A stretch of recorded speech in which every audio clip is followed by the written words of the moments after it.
Alright, chat. I let them know. They should be on the way right about now. The heck? You start ducking?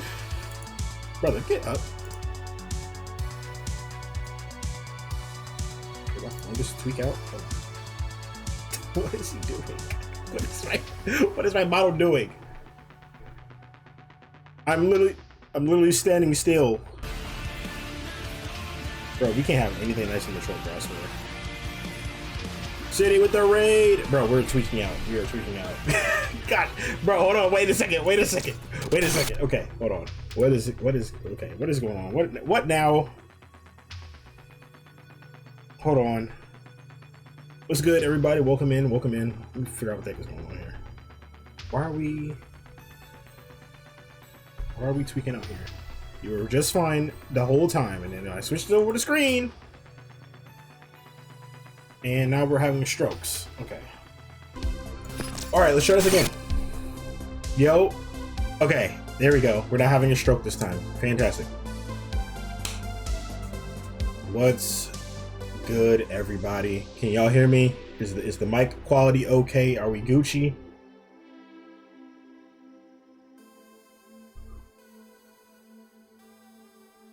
Only with the technical difficulty story of my life.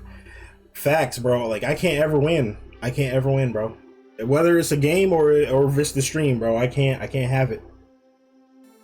I won't have it any other way, apparently. All right, let me do something real quick. Just slide that over because I hate when this happens. It does this speaking of technical difficulties, thing resets every time I open the stream, and I have to reset it to slide the freaking bar over. Anyway. Whew. Alright. Join this real quick. Give me a second. Alright, 3, 2, 1. Alright, everybody. Welcome back to another Night City podcast with me, your host, Oni Wolf, and the homie City Gay Games. City, how are you doing, player? Can you hear me? Hello, I can hear you fine. Can you hear me good? Yeah, you sound fantastic. Wonderful. All right. Let's see how I sound on stream. Yeah, let's get some mic check. How we sound in stream? We sounding good? Is City sounding good? Am I sounding good? Is the music too loud? Yep. Person said can hear us both, so that's good. All right. Okay, everything seems cool. Let me get the listing up here. Let me make sure I got everything in order here for what we're trying to do today, because some things have happened in the past hour, and I'm gonna get to that in a second. I just have to make some adjustments. What? You're going off script? Yeah, we're going off script a little bit. But we're gonna keep things tradition, because this is a special day. Today we are we're responding to our first comments for the previous question of the night. So it's a little bit of a special occasion. So where were those comments? Yeah, it was the questions we had that were answered. It was the one where we were talking about the favorite plot twist in media, and we had a comment from Connie SM saying, my favorite in media plot twist has got to be from the series You on Netflix. Every season has a different twist.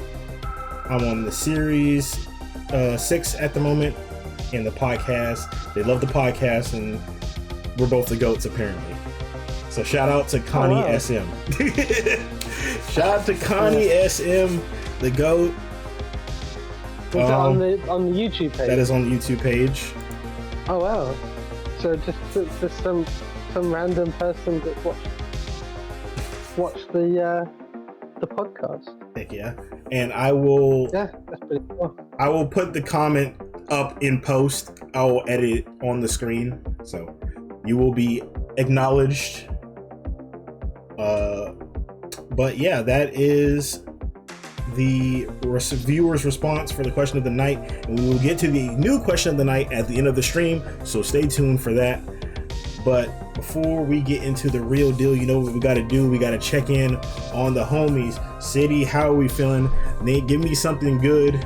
What has happened these past few months since the last time we did this? Anything positive that you are looking forward to, or something that you've done, you know? Looking forward to, I would say, yes, definitely. Jurassic World 3 in October.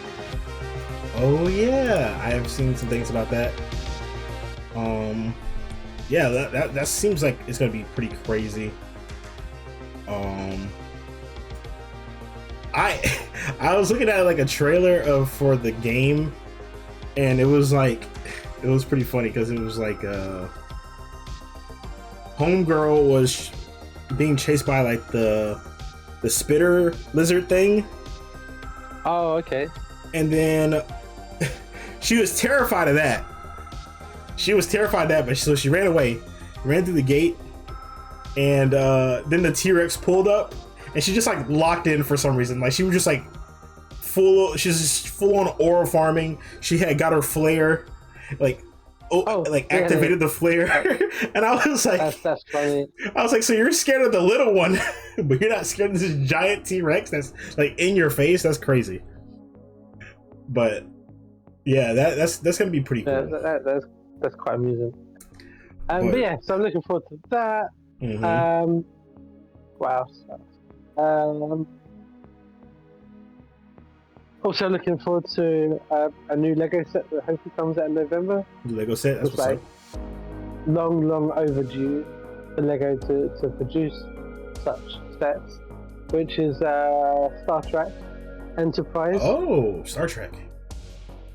Yeah, they're doing Enterprise D, so from the Next Generation with like Picard and Riker and Worf, and they're doing an entire bridge crew as well. So that'd be pretty cool. Mm-hmm. Fire, bro. Fire. A little bit steep on the price bracket, but surprise. Nowhere near as insane as the Star Wars Death Star. But oh yeah, that's gonna be the number Death one. Star slab that comes out in December. I think the Death Star is like the Lego set, like of all time. Like I feel like if you're a Lego fan, I feel like you have to like build it at least once, or like at least have it.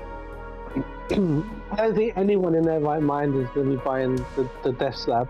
Yeah. Because it's just the price bracket is for what it is. It's people are just saying it's not worth it. Yeah. And that today, is true. I saw today that they dropped the gift with purchase for the set, because every set that comes out is like an Uber set. They normally do they now do like a gift with purchase. Mm-hmm.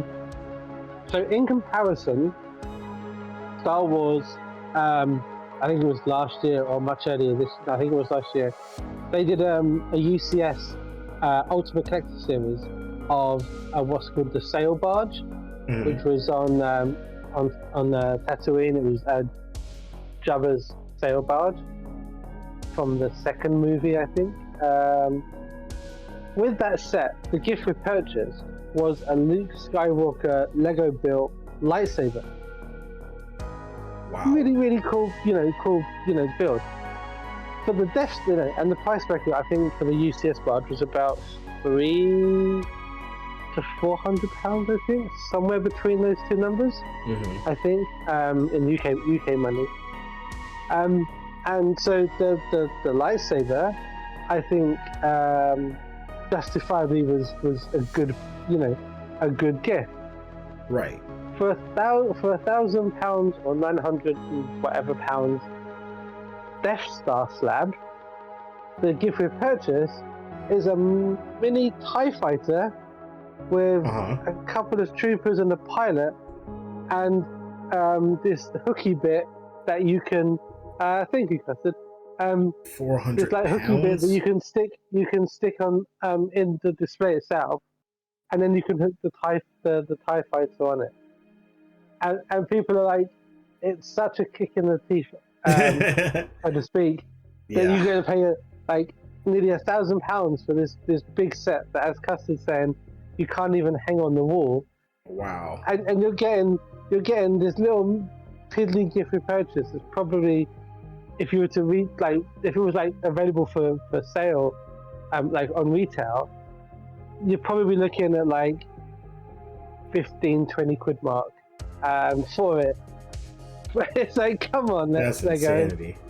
you could do better, and you know. I know that a lot of the people in the comments I was looking at earlier were saying that they could have at least done like a Darth Vader lightsaber. Oh They yeah, did that a would Luke be fire. Skywalker one. They could have done a Vader one. Just Right. the lightsaber hilt on a. You could have that. You could have it on a like a little display stand. It does fit inside. Yes, that is true, custard. But yeah, so for me, it's looking forward to the Star Trek set, and then Jurassic World 3. Valid. Now, for me, kind of going off of what you were just saying, actually, one thing I'm hyped about. So, I got some pretty cool things earlier last month in the mail. I got some lightsabers. Oh, okay. I got some actual lightsabers. I got it's like a Darth Maul like lightsaber, and it's like detachable, so you can either like dual wield or have like the double bladed one. That's nice. That's pretty cool. And I have like did I get two? I think I got two like regular like singular ones. So I got I built partial of the Darth Maul because I have to like screw them all in. I just haven't had time. I just wanted to test one of them out to see how it works. And it has like different sound effects. You can like change the sound effects. You can change the color.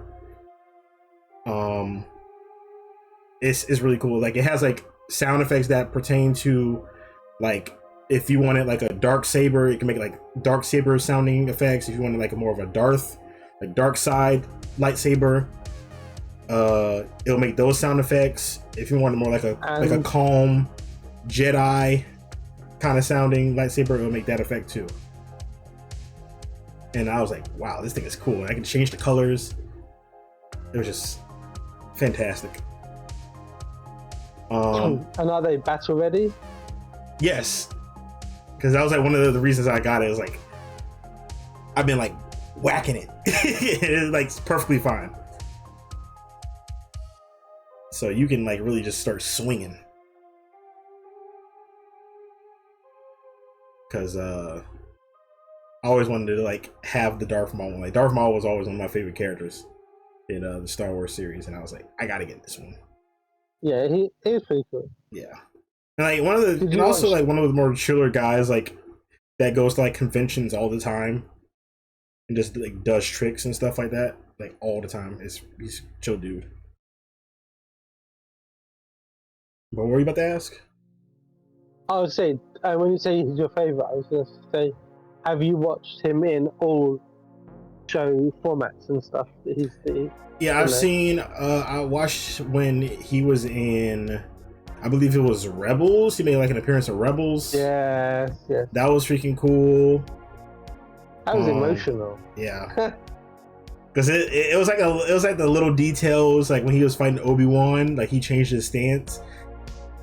Because he made it seem like he was gonna like he was setting him up to like make him seem like he was gonna fight him like Qui-Gon did, and then he would try to do like the upper block with his hilt, and he like played him by like changing his stance like at the last second, and just sliced him in half. That's freaking goated. I think he wanted it, to be honest. Yeah. I think he did it on purpose because he. Well, actually, I don't know. I mean, people say that he did it on purpose. People also say that it was like Obi-Wan that basically mind frazzled him with the stance change and stuff. Yeah. So that was like a cool moment. Also, which I'll get into depth a little bit further on in the podcast, but you already know. You guys have seen it on the stream. I've been getting into Gundam TCG. That's been my mess, bro. I'm excited because we have a big tournament coming up in Jacksonville in about like 2 weeks that I'm going to.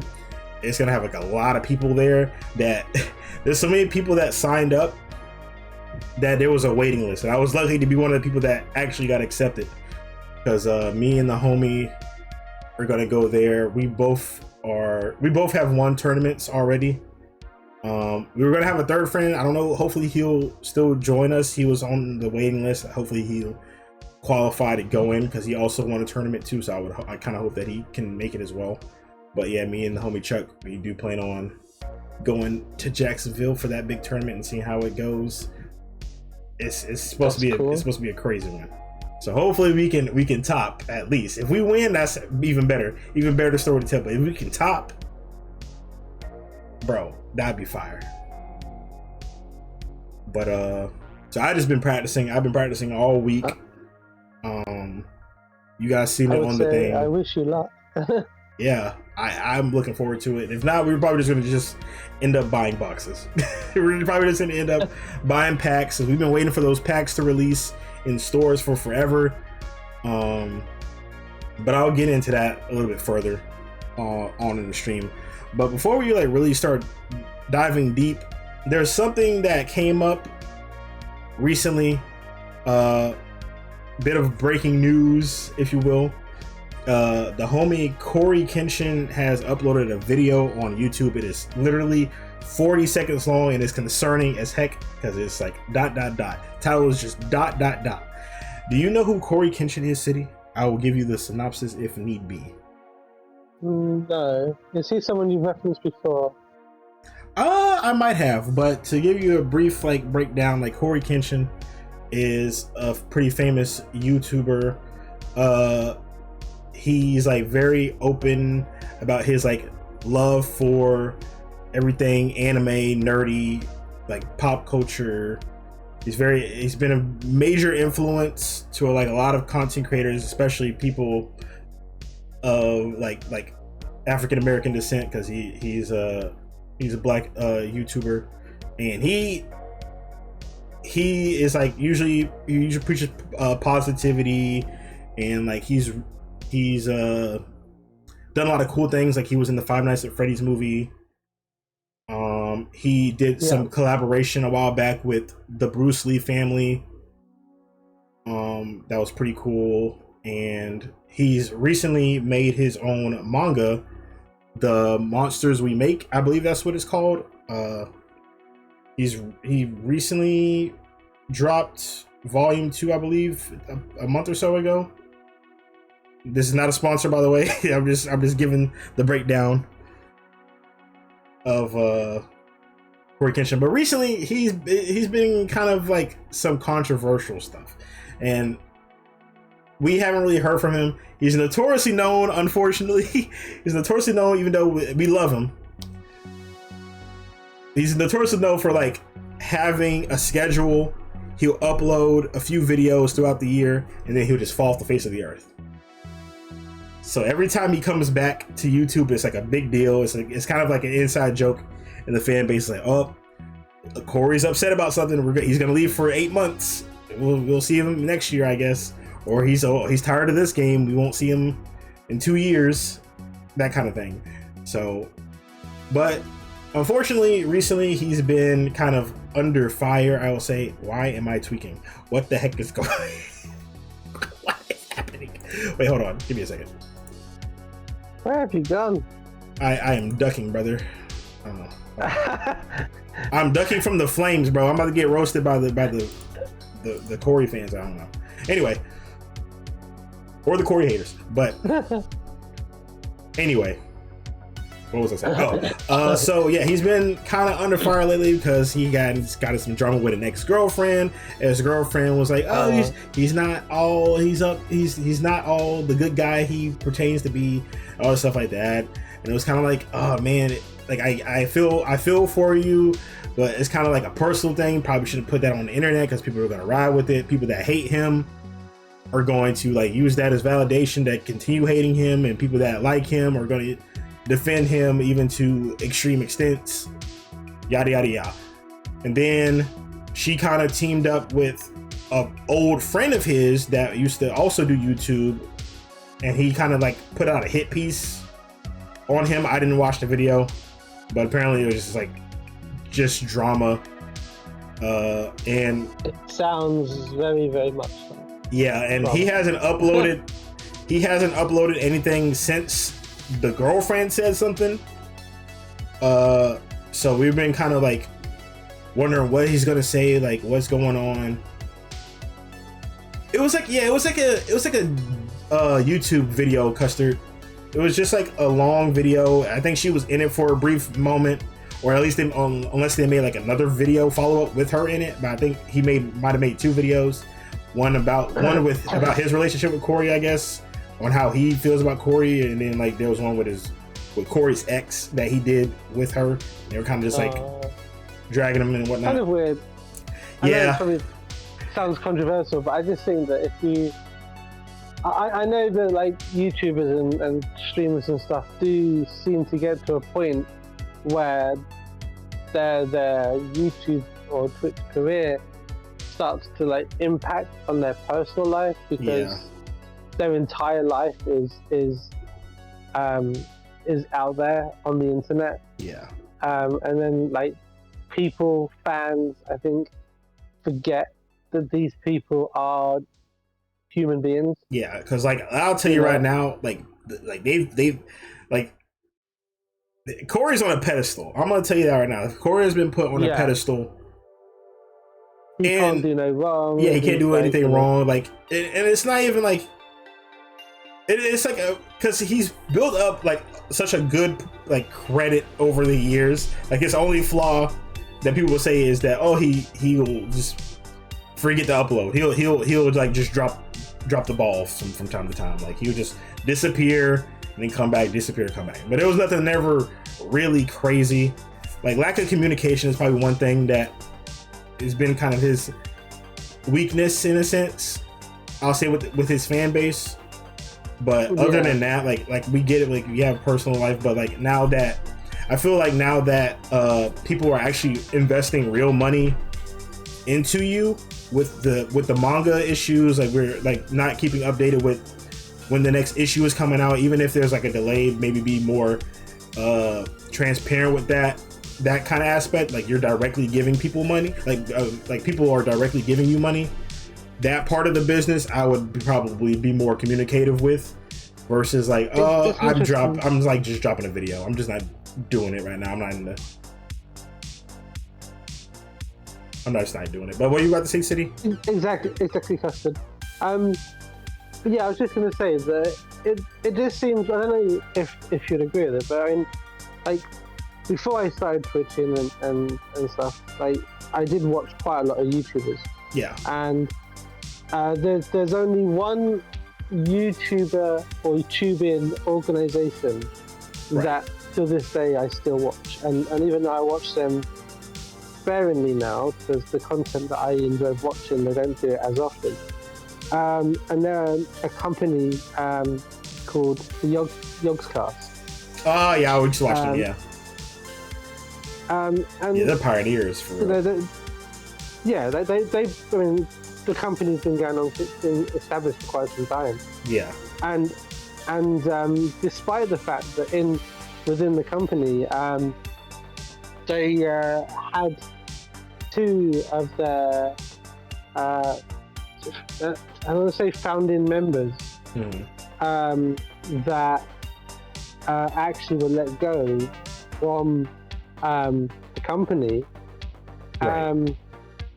But what that joke? No. But they 2 of the founding members were let go from the country for allegedly grooming their followers. Like quite severe, you know. And you would think like that would really, really impact the community and the fan base. And surprisingly, well, it did a little bit. Yeah. But But not massively, because they handled it in a way it's like, yeah, like we didn't know about this, and you know, and the moment the moment it came to light, it was like, you know, that's not acceptable, you're out of here, kind of thing. But they're very, very like as a company, they seem very like not say family friendly, but family orientated. Like the entire group of them are more like one big family. Correct. Than than co-workers and employees, and they're all kind of like, you know, like independent. They have their own channels and stuff, but they also do this like, I suppose you could say, collab stuff for the YouTube business, for the Yogscast business, I guess. And it's really interesting to see that you see people like that as a group compared to just solo YouTubers. Yeah. Again, first one for me that comes to mind is someone like Jacksepticeye. But again, someone I used to follow. It's interesting how it's like certain YouTubers seem to forget what they're doing. Yeah. And they end up doing it for the fame and for the fortunes, and not for the fun of it. And I suppose the point of reference is that for me, when I'm observing this, it's like, so what do you mean, Custard? Oh, the Impractical Jokers thing? Yeah, I remember that. Have you heard about that? No. Oh, there was like two things, wasn't it? Were there like... okay, I remember there was like one thing with... And there I go again. I don't know what's going on with that. I don't know what that is, chat. That's funny. Like, every time I talk about something controversial, my screen just tweaks. Okay. It looks like you're looking under the table. Yeah, it's like, oh, before I talk about grooming. But so there we go. But yeah, I do recall. Yeah, it was like something about grooming. For two of them, I believe. But it was like, were Practical Jokers another like YouTuber group? No, they were like a TV series. Oh, okay. Yeah. Oh, okay. But yeah, so like I was saying, yeah, so like there's obviously like a lot of YouTubers and, like, you know, streamers, whatever, that, you know, they when they hit a certain level, they're doing it like their entire, as you said, like their entire what's what I'm looking for, front, I guess, changes their you know, their you know, behavior, their demeanor, you know, their image. That's what I'm looking for. Their image changes. It's like the fame and the fortune changes them, and they, as you say about the pedestal thing, they kind of get to a certain point and they think, oh yeah, you know, I'm this amazing person, and then they're untouchable. Yeah. Now, granted, I will say this. I don't think Cory is like that, though. I feel like that's like a place where the fans place him, because like when I see him do content now, it doesn't seem to like be different from what he did like 10 years. Like when he does upload, he still feels like he's having fun, but I feel like there's been aspects that have took place throughout his run, especially near like the past like 5 years, like around like when COVID started, or like there was like a lot of like legal changes with like how the internet works in general, and like YouTube specifically with like how they do copyright claims and stuff like that. He was also like a major advocate for like speaking out on like injustice when it comes to like smaller channels being copyright claimed for some certain things and larger channels not being, or this person, this big name is getting copyright claim, but this other big name that's equally successful, but they might be a part of this certain demographic is getting mass reported and all this stuff like that, and YouTube kind of like letting it go to the wayside. Not to mention names like Mr. Beast or PewDiePie. Yeah. So I feel so like I feel like he's been kind of drained out in that sense, and also he's like I said, he's doing other things, so I kind of like give him like the benefit of the doubt, specifically this year, because he's been doing a part of so many projects. Like he just released the manga this year. He worked on the Five Nights at Freddy's movie. He played a role in that, and like he does like all these collaborations. I've seen like there's photos of him just like being out in public. He did like some stuff. It was like a GameStop event in one of the cities that he was with another YouTuber, Dashi. They did like an event there, so like I give him that this year because like he's doing all these things, and then of course all this drama. So when he's not doing YouTube, he is still like actively doing stuff behind the scenes. It does suck that it isn't being as communicative like with certain projects, especially like the manga stuff, because like I said, people are actually putting in money to support a product that he is putting out. He should be more like communicative with that and transparent with that.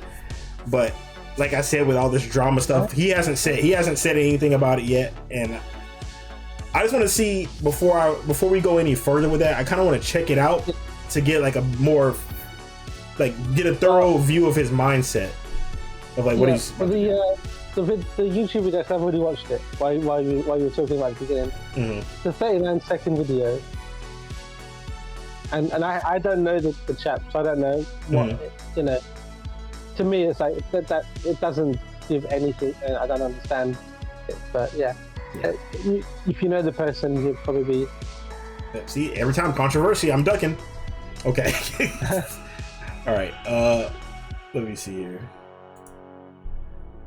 Also, it's really weird just a moment ago because in the top left-hand screen corner of your screen, the words or don't came up. But then those words are nowhere in the chat. What? Or don't? Yeah. Oh, so that might have been. Wait, let's see. That might have been like the app. Let's see. Yeah, that was really weird. I was like trying to look for it in the chat, and it just said or don't. And I thought maybe Custard wrote something in the chat, but she didn't. So where did you say it was? Where did they come from? You said it was on the top left or top right? Top left, by the window. Oh. That might have been a part of the video. That part might have been a part of the video background. It might have been. It might have been. But, I got that from, like, some ambience video. So that might have been text in it. I didn't realize because it's like an hour. It's just on an hour loop. So that might have been text in the video that I didn't even know about. I didn't even know about. So ignore that. That's not canon. That's not canon. Okay. So like I said, let me go ahead and just open it up. It's only like 40 minutes. I mean, not 40 minutes. 40 seconds long. I just want to see where his headspace is at. Like what he's about to say. Because I don't know if he's just doing the YouTube thing where it's like, oh, this is totally a serious video and I'm about to spill my heart out. But in reality, it's like, oh, actually, we're doing this. It's a big announcement. Bearing in mind, it's very loud. It was very loud but right at the beginning. So just hold your ears on that one. You just notice the sword? Yeah, that's the homie Guts sword, Dragon Slayer. Yeah. All right, let me switch it over.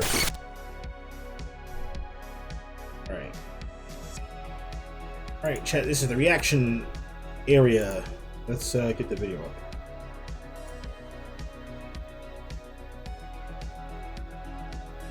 Do we have footage? There we go. So yeah, it's called ... I don't know what's going on. Let me turn off the music real quick so we can really lock in. Let's see what this man is talking about, bro. See if it's over. I hope it's not over, Corey. Don't say it ain't so, bro. Don't leave your shit, bro. Samurai, stand up. Yep. Standing. All right. So we're talking about it. What are we talking about? Sorry about the poor communication. Oh, That's my bad. But like I said at the beginning of the year, 100 videos. Okay. Oh, wait. No, this does not count towards the 100. Videos resume September 6th. All right. Okay. See now. I knew it. We're good. Okay. So does that mean then that he's coming back? I guess so. He said, I'm not worried. Okay, this is what. Okay, I'm fanboying real quick. Let me fanboy real quick. Okay. So he's pretty much saying, yeah, we're not even gonna talk about that. What they talking about? We're not even worried about them over there. We're not even worried about them. We just gonna keep the ball rolling. I respect it. Shout out to my man CoryXKenshin. He was transparent. He just did everything this is all I wanted him to do. This is literally all I needed him to do is acknowledge that he hasn't been transparent and he hasn't communicated about certain things. And he did that. And he's not even going to talk about the drama, which is probably the best thing to do. Don't even milk it, because like the dude, mind you, the dude that made the videos about him, I don't think he's even really been relevant for like a decade. I'm not even gonna lie. Like, he fell off the face of the planet after they broke up as friends. And the girl, I don't even know what. That's just her stuff. So Cory, okay. So we just moving on. We're just moving on with life. Sword are you referring to, Custard? I think Custer's talking about the gut sword in the back.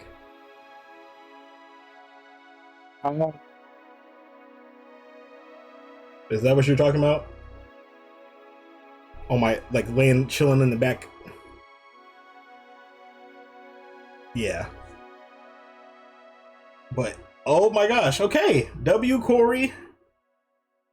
Bro, my freaking mic is gotta be tweaking or something. I don't know.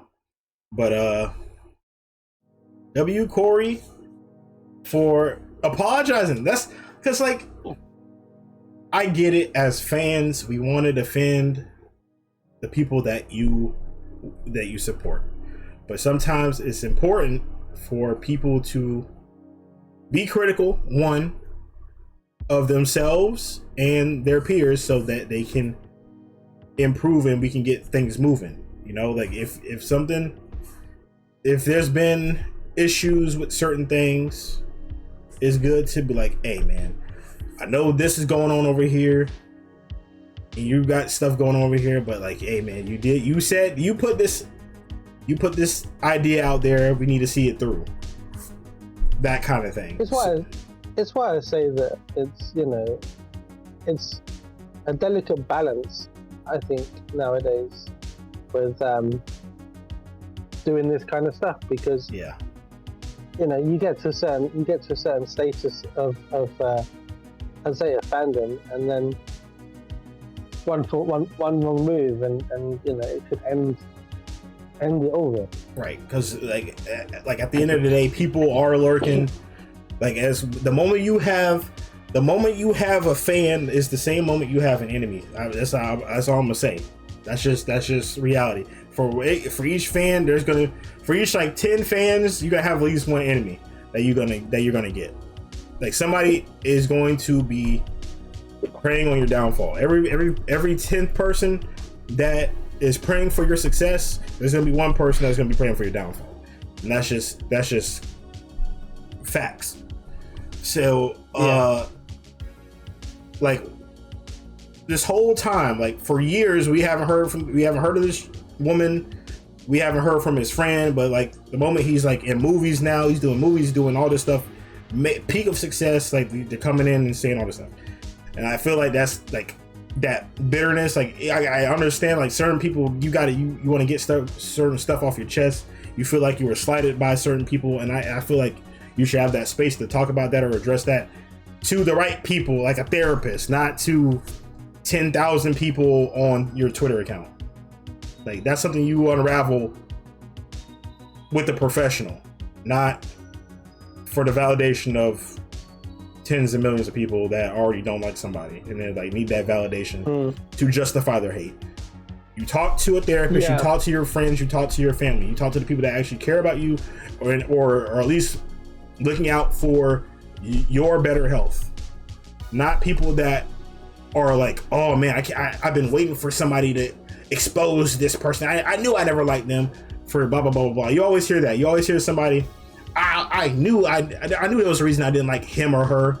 So there's always gonna be those people. There's always gonna be those people that are gonna be there, because at the end of the day, those be your biggest fans, because they gonna check everything you do. They're gonna be waiting for years for you to mess up, and they're always gonna be there, no matter what. So the fans become your haters, the haters become your fans. So it'd be like that sometimes. But glad to see the homie Cory is like, look, I made a promise. I haven't been communicative, and I'm gonna get back on the horse. So I guess in 2 days' time, we will see a new video from Cory uploaded. Because like, as far as I'm concerned, Cory's done a pretty good amount of stuff this year. And it sucks for Cory because nobody told him to upload 100 videos this year. That was something he made up himself. He put that promise out there because he has been on and off throughout the years, like the past like 5 years or so, like start 2020.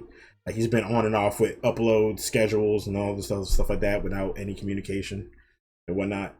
So, and he just kind of just pops up. Everybody's happy to have him back every time for sure, but it's like, dang, I wish we knew that he was leaving.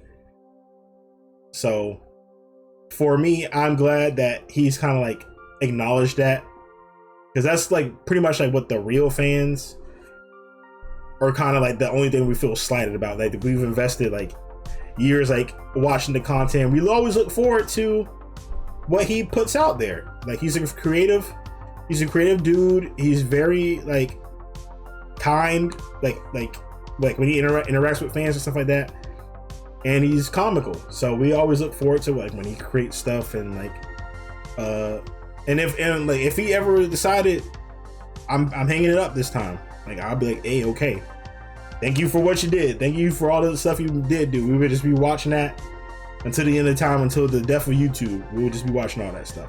So shout out to CoryXKenshin, and looking forward to the new video, because he finished some series. He finished Resident Evil Village, he finished Five Nights at Freddy's Secret of the Mimic, and he finished Amanda the Adventurer. And then he did like a lot of videos earlier in the year. He was killing it the first half of the year. So I would have been satisfied with that. But don't put too much, like as content creators, don't put too much out there that if it's a goal that you feel like you can't achieve. He might be able to pull it off. He still has time. We still got a few more months left in the year to get to that 100. But like, you're like at that level. You're at that level when your schedule is split up into different stuff. Like it's fine. It's fine if things can't work out the way it is. It's going to be okay. People that support you will be there still, and the people that leave never really support you. If something as petty as, oh, he reached to episode 99, he didn't actually make it to 100, so actually I'm going to unfollow and unsubscribe. He's a liar. Yeah. So it's kind of like, come on, dog. That kind of stuff, yeah. I mean, there's actually there's a guy that does some really funny skit videos actually on TikTok. I don't follow him, but I always see his videos. I always see them. And he puts on a fake persona, filter, of making him look like either like some like, I don't know how to describe it without being offensive. Okay, I'm gonna guess. Is his name like Dax? I don't know what his name is, but he does a lot of videos about scalpers. Oh, scalpers. Pokemon Okay, scalpers. that's different than him. And he has this kind of like very big grin face like filter on that makes him look quite creepy. And he's not only is he a scalper, but he's also like, obsessed with it's a female Pokemon that was like a flower kind of looking lady, and there's a male or female version of her. And he always talks about the female version as like Mrs. Godiva, Godavia, something like that. I think his name is, or her name is. Right. So he always talks about like scalpers, but the other version that he does is like this kind of like a big, again, they're over exaggerated filters. It's like a big squared faced dude, like basically sitting in front of the computer, waiting for their favorite Twitch stream or something to go online, and like he pretends like that they've been like employed by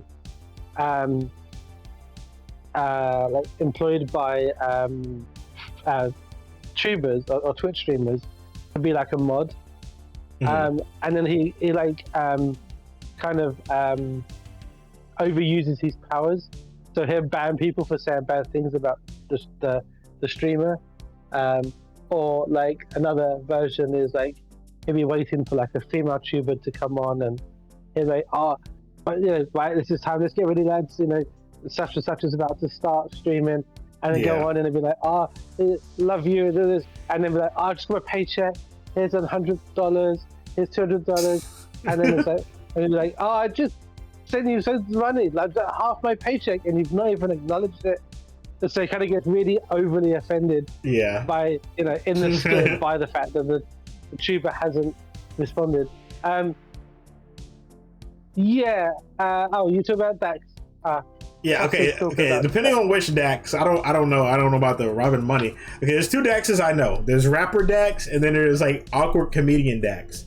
I don't know which one Custer's talking about, but I thought you were talking about Dax, the awkward comedian, because like he does this thing where like he'll be like, okay guys, I'm about to rapper Dax. Okay.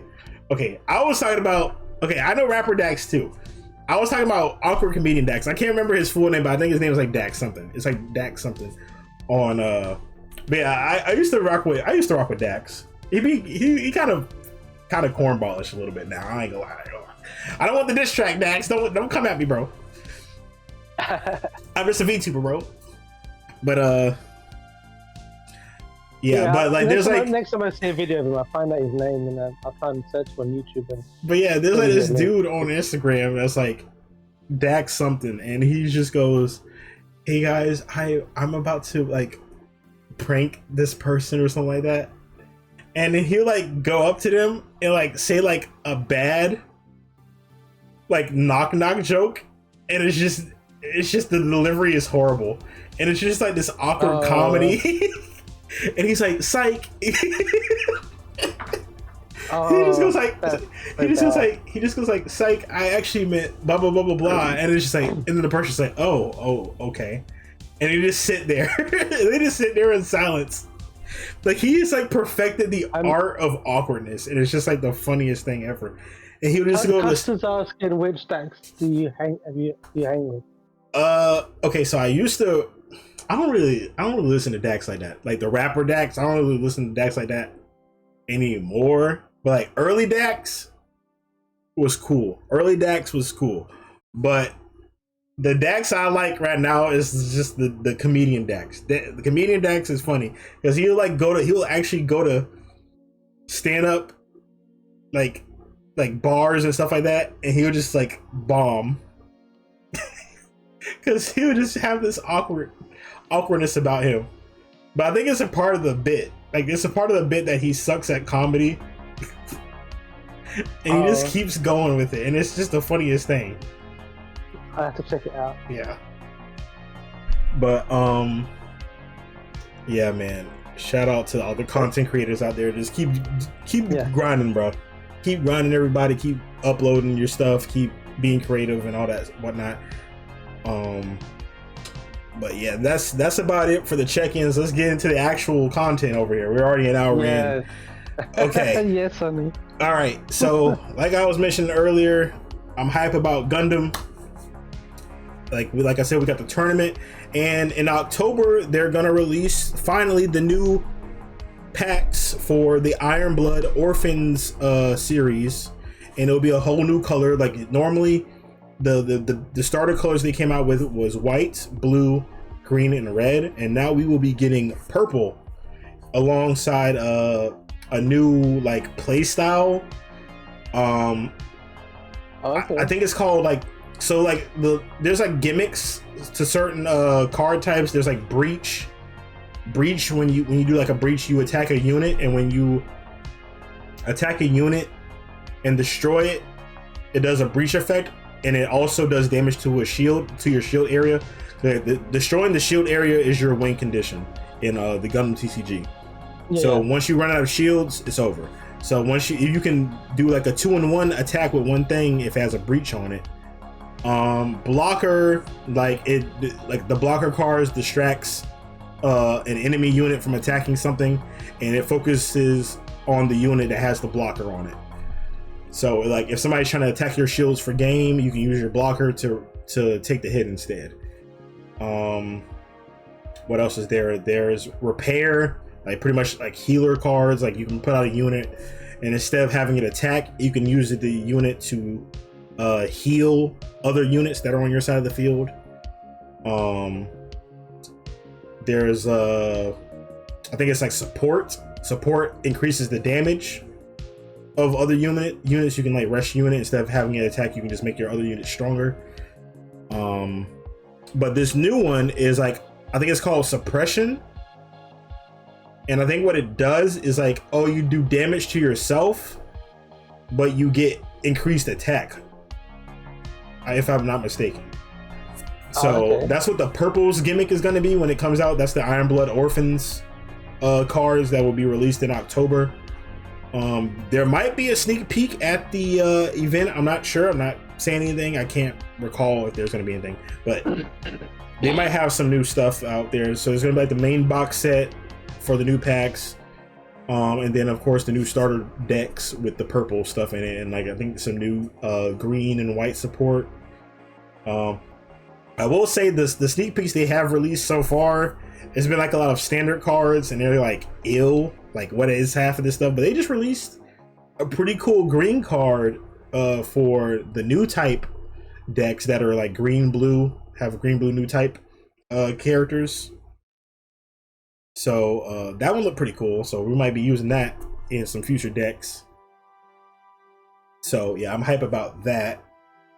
But yeah, that's just me yapping about Gundam. So looking forward to that. Hopefully we can bring home a topping position when we go to Jacksonville soon. So looking forward to that, and looking forward to the release in October following the events. I'm just looking at the deck list, or the card list, basically database, and it does seem like the stuff they got at the moment is, so to speak, from the Gundam franchise, is like not basic, but like very limited. Yeah. Like, Yeah, that so was far from what I'm seeing. Yes, there's been what's good, Mapsy? Yeah, that's City in the background. That's City. They've got, like, for example, they've got, hi Mapsy. Like they've got a blue card, Zex Marquise. But Zex Marquise was Gundam Wing era, unless he took on the name of a character from previous Gundam. But if it's from the Gundam Wing era, then it's like, looks like he's the only card that I've seen so far. Mostly like Zaku's and yeah. Oh, they've got Wing Gundam Zero. Okay.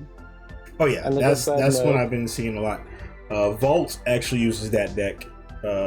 He's like literally the only person I believe in my like locals that actually uses it still. So it's still a pretty cool deck. Apparently it's like really good in tournaments. I've seen a lot of players use it in like tournaments elsewhere, but like for some reason in Florida it just doesn't see play for some reason. I don't know why.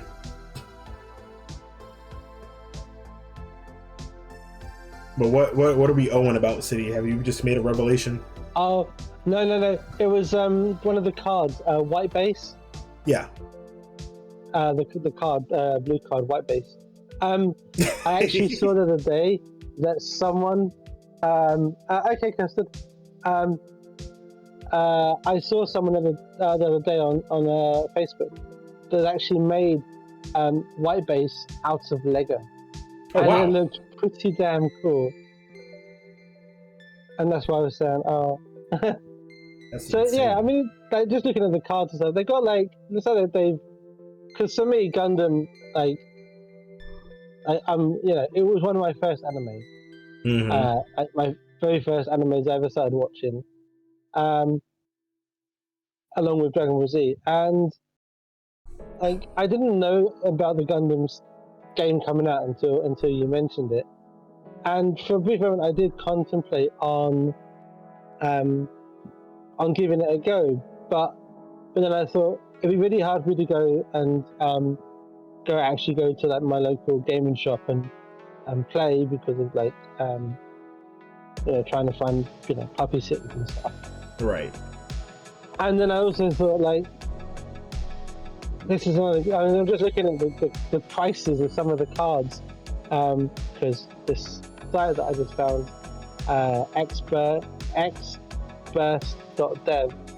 /Gundam/cardless is only showing the cards. It's also showing like the prices of some of the cards as well, and it's like, yeah, for me it's a slippery slope of trying to build like the best deck or best couple of decks, whatever, to then all being about the money.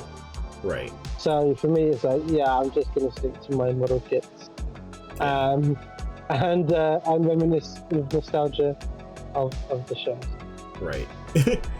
and it's cool because like you will have like the certain synergies from like for cards that are from different series, like the original starter deck was a mix of like the original Gundam, and then it was like the Witch from Mercury, like because it was Amuro, Ray, and what's her name, Stuletta Mercury. Those like the main pilots in that deck. So you'll have like, those cool crossovers and synergies with like cards from like completely different series, which I can appreciate. Because I was already like thinking of like when the purple stuff came out, I was already thinking about doing like a purple blue deck and all this other stuff like that. But there are some budget friendly decks that you can still use and it'll still be viable. Like the one I won my tournament with was supposed to, like, it was funny because like we had like this big like revelation in the group because they were like, wait a second, you didn't use because I use like the red blue deck, and like the red blue deck is like the meta, but because of but it's the meta because of cards that I did not own at the time. It was meta because it had the level 5 Kshatriya, like the way you want to play is the Kshatriya level 5 and like the level 6 Unicorn Gundam Destroy mode, and I had neither of those cards. I used the boss red monster from the red starter deck because I was playing around because like one of my favorite hobbies right now is to just build like silly decks that don't really like necessarily break the game or anything. They're just like fun casual decks to play. I have probably like 3 decks just from my bulk that I've accumulated over the past like month or so that I was able to put together, and they still work because I was playing IRL with like one of the worst archetypes and it still won the match.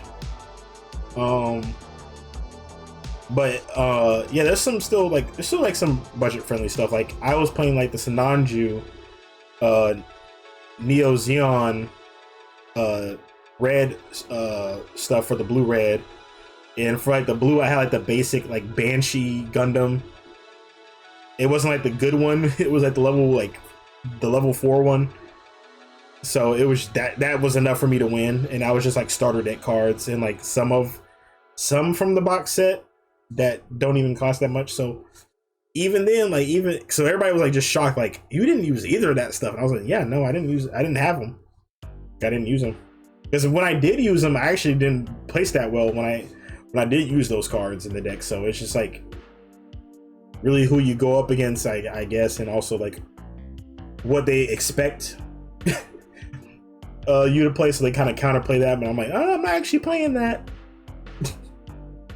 So yeah, there's some decks. I think like another, like the second best right now, I believe, is the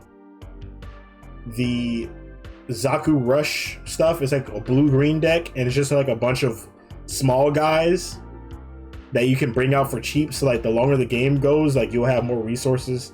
Just keep putting a bunch of small guys on the field and just go for shields. You don't even like focus on the units.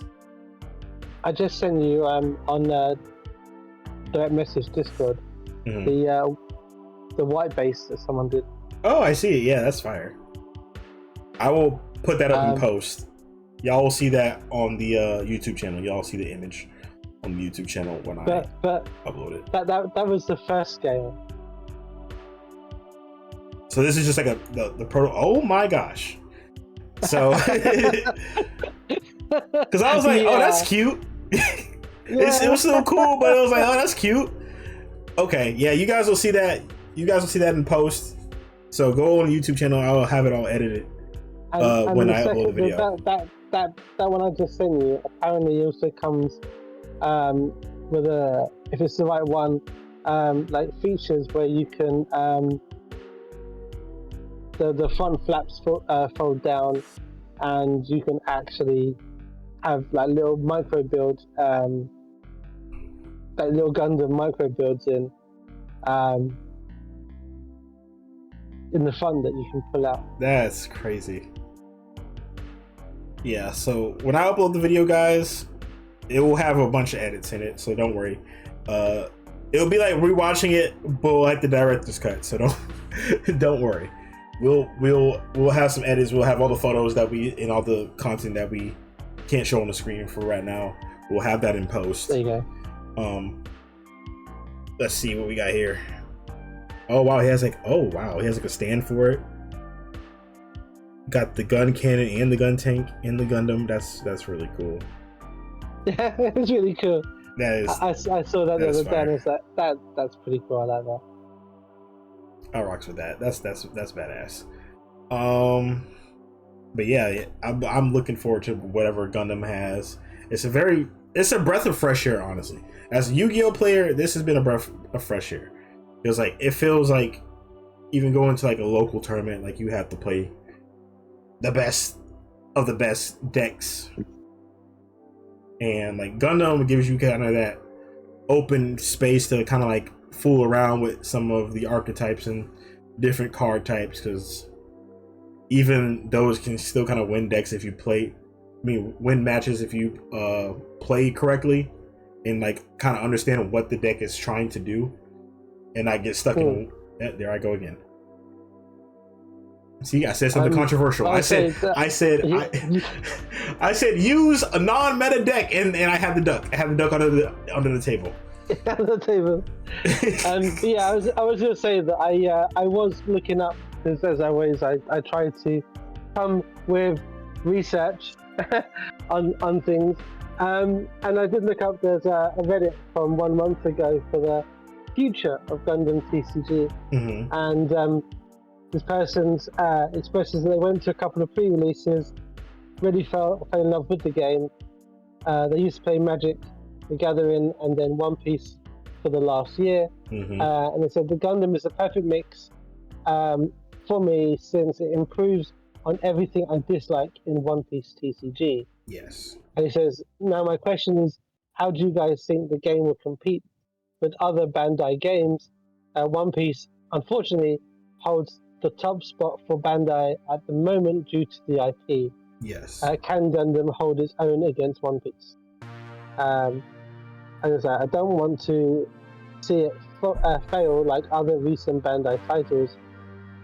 When will we see proper tournament support for Bandai Also, for anyone living in the EU, where do you get your singles from? And then one of it packs to get the cards they need. Yeah.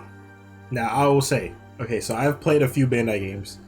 I played the Dragon Ball one, and I just like I had high hopes for that one, but I feel like this one was like either gonna be hit or miss. I played the Digimon one. I knew after playing that one was not gonna make it. I knew that one wasn't gonna cut it. It was. I like the artwork. That's about it for me. Yeah, the artwork for the Dragon Ball one was fantastic. I still have those cards. But yeah, I had borrowed some like the Digimon stuff, and I was like, I don't know about this one. And then I was right because I knew people that like invested in boxes when it first came out, and I'm just like, I don't know. It's a lot to wait on this one, and lo and behold, that flopped. Like what's DOA. What's BSS? It was a Bandai game. BSS. I don't know. Tell me like Battle Stars or something. Someone says here that game crashed and burned, so they tossed out the air. I don't know what that one was. But someone's commented is that they seriously need to ditch everything apart from One Piece, Digimon, and Gundam. Apparently. Battle Spirit Saga. That's what it's called. Yeah. Okay. Yeah. I knew it was Battle something. I knew it was like some Battle Stars, Battle something. Yeah. I would give Gundam a go because it looks fun. Yeah, and apparently they also have like as you guys saw like when I was testing it, they have like some sort of web tournament as well, I guess, going on. I don't know how you sign up for it, but they do have like I guess it's through Discord or something like that. You like set up your desk and you have like angled properly, because I know they did I know that was like a thing how people played during COVID for Yu-Gi-Oh. They did something similar. Yeah. For that. So I saw that. So they already have that set up for Gundam. They have like online like Discord call tournaments where you just have your camera set up on your desk and you just play like that. And then you have, I guess, like a moderator / judge like supervise and make sure nobody's like having an extra card on the desk and you're shuffling stuff in there and you're finding me out. So I guess they have that set up for people that can't really go to locals, probably still want to play or like are just sick or just don't have the time. So they do have like stuff like that set up. And just casually people can just like do something like that, have like a camera set up for your desk and just play with friends. And then they also have like you guys have seen like the simulators. They're not like the best of the best because they're still work in progress. They're still updating stuff, trying to get the AI. Well, the dual network one, I think is the best, I would say. Yeah. But it's simplicity and basic, but it's free to use. I mean, normally use. It's free to use, and also it has an entire card database. Yes. Even custom. Yeah, and like even the custom ones, like the signed cards, like everything. I love playing Dueling Network when I was coming up, or should I say Dueling Book, because like they got sued for that or some crap. Yes, it's now Dueling Book. So, but it's it's like why go on and like dual links and buy packs of cards and get back digital packs and stuff like that. Yeah. When there's Dueling Book, I mean, okay, Dueling Book's not like good for phone, for like mobile format, but that's mainly the reason. And I think that like people were kind of like starved for new content, because like I played that as well as Dueling Book and Master Duel, and like the way it was working for Dueling Book, it was kind of like a refresher, not a refresher, not Dueling Book, but Duel Links. When I first played it, it was kind of a refresher of like how the game is played, because they were also using a lot of older cards, so it was kind of like cool because it was like that nostalgia feel, because like everybody was just using like Dark Magician, Red Eyes, Blue Eyes, that kind of stuff, Elemental Heroes early on. Then they started adding on more series as it went on, so it kind of gave people that were kind of old school an opportunity to kind of like catch up over the years, and they always give you. And it wasn't as bad with the microtransactions because like they have events that like give you so much stuff. Like they have like an anniversary for everything on Duel Links. Master Duel, on the other hand, is like I still play Master Duel on and off, but like when it comes to like microtransactions, you like it feels like you have to like either grind really hard or just buy gems to like get good cards. Like it's up to like a certain point. Like I was like, oh man, I want to try this deck. You can't really do that without spending some cash. Versus like Duel Links or Dueling Book. I would say the only card game that I play now is Hearthstone. I did dabble in some Hearthstone for a while. I had a fire. What was his name? It was like Cthulhu. I think that's what it was. I think that's what his name was, Cthulhu. It was like Cthulhu. It was like Cthulhu, but it was like their version of Cthulhu. Because like I think I know the one. Yeah, I think I hear it. So that was my deck when I played Hearthstone, and I was kicking butt with that deck. That was my shit. But yeah, I mean, I've played that. I've been playing that now for well over 5 years. But now it's like I've amassed so much like in-game gold that I never run out, and so I do the daily quests, the weekly quests, and I just play. And I at the moment I'm playing like the same 2 decks. Yeah. And I forget that I'm playing against other players, so I'm there just toying with them and just like going through the turns and not really killing them when I could kill them a few turns over. Yeah. And I'm like, either they're going to see my entire deck and then copy it and play it, which I don't care of, or they're playing a deck but they don't know how it works or not, and I'm giving them a chance to see what their deck can do. So yeah, that's kind of what I do, and end up just like I'm like, yeah, I've got cards in it, you know, and it's like orthodox decks. It's not like the decks I designed for a particular thing. It's just like I've got one at the moment because of where they're at with the game. You got cards that basically you search out for a monster, for a creature that you basically discover a creature, and you give that creature a dark gift, of which can be a variety of different things. So like health and taunt, or lifesteal and plus attack, or like reborn, or like a divine shield. And so the cards will get all these things. If they've got a battle cry ability, which is like a when a played activated effect thing, that will trigger twice. So the entire deck just does that. I'm basically playing a card, getting a card back in my hand. My hand size always stays a relatively good size, so I don't run out of cards. And then there's like sacrificing my characters or creatures to then get more cards on the deck, and I'm kind of burned through my deck quite quickly. Mm-hmm. But then I have big cards that I can play, and if I run out too much, then there's a monster they've got at the moment where it's a demon character. You play him, he essentially destroys whatever rest of your deck you have left. Right. Puts a portal there, and every turn you get a demon card into your hand, which also every turn your your demons get +2/+2. Right. So you end up with a hand of like demons that are just big. So you're just playing a big monster after big monsters, and so it's quite fun. It's a deck that doesn't end, essentially. Yeah. Yeah, I like card games. Like when they do it right, they do it right. But it's not too bad. But other than that, I don't. Yeah, I've given up on anything else. I think I share my collection, but yeah, like same here. Like I still have like my Yu-Gi-Oh stuff. Like of course, I have like 3 decks. Like I never got the last deck I built. I didn't even really play with it locally. I just mainly just play with it like with friends.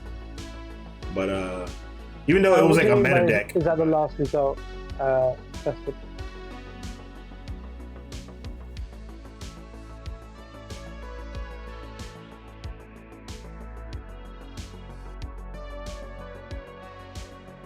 So, Yep, I'm still here. I'll just. that's fine. It went dead silent. Oh. But yeah. Moving along here. Let's see. We were talking about. Oh yeah. Oh, they said demon cards. Is that the last? Is that result or resort? Not sure what you mean. Well, there's not exactly. No, it's just a card that I have in that particular deck that I can play. So it's a legendary creature, so you can only have one in there anyway of him. Initially, but no, it's just like you can play it whenever. But I normally just wait until the very end because you can be defeated by running out of cards in your deck. So it's just a cheeky way to keep playing if you burn through your deck too quickly, because the portal that it opens up, the creature opens up, it's just a portal of endless cards, of creature cards really. So it's kind of a cheeky way of playing. But as I say, I just play it for fun. I don't really try with it because it's just it'll either win or it doesn't win, or it hits like a stalemate kind of situation. But yeah, it's a fun game and it's free to play. Unless you want to buy cards, and you can buy your way to win to victory in that game if you really want to, which you can do in most high-end card games now. So, right. Which is the sad part, really. I think it's.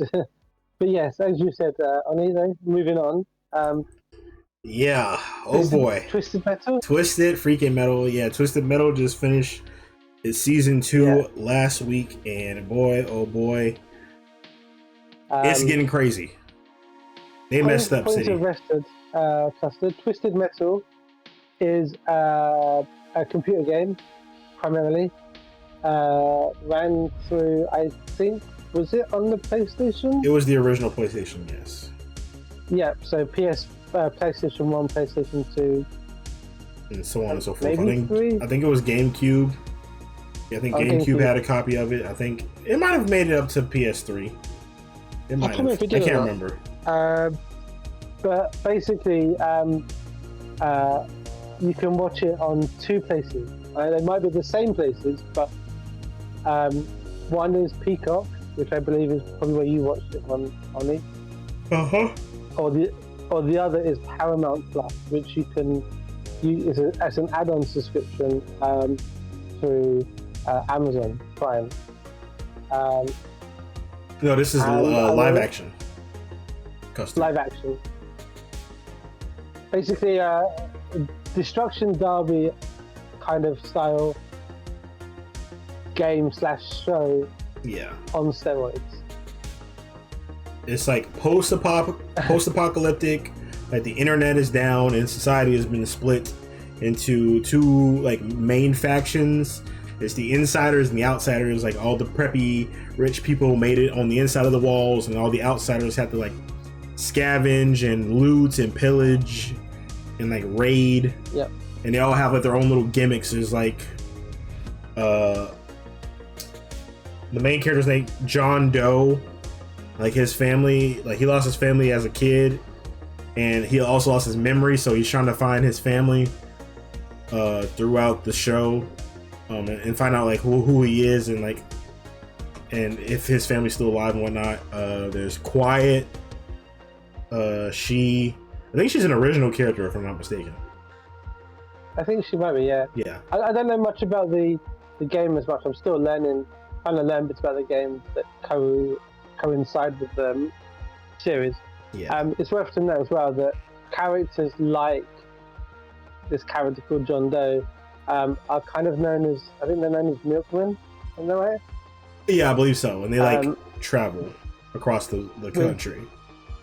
Yeah, and they're like the only people that are really and truly are allowed to pass between the walls or through the walls. Yeah, because they do like shipments and orders, courier service for people, and so they have to go and get a medicine or get this or get that from. This takes place in the States. As far as the lore goes, I don't know how the rest of the world is affected. I'm pretty sure they were also affected by it, but this specific story takes place in the States. Like something happened with where the internet went down, like all the power went down in the world. And funny enough, the reason why things went to crap is because people couldn't download adult content. So people couldn't upload adult content or watch adult content anymore. So everybody went crazy. Or certain people went crazy, and then the world just went to crap afterwards. So that was like the plot for the show. I don't know if that's the same thing for the games, but that's the plot for the show. People couldn't watch their late night sessions, and there was no more happy time. So with no more happy time, the world went to crap. So there's also a character in the show that wants to devise essentially the perfect game. Yeah. And this game is basically where there's like a destruction derby kind of style game. Yeah. And the premise of the TV series kind of based on that in some way.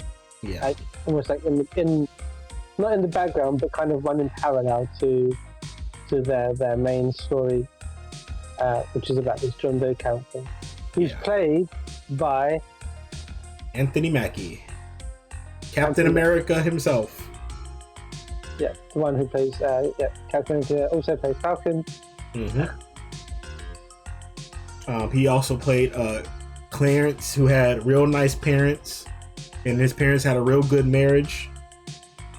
And he went to a private school, and Eminem beat him in a rap battle in 8 Mile.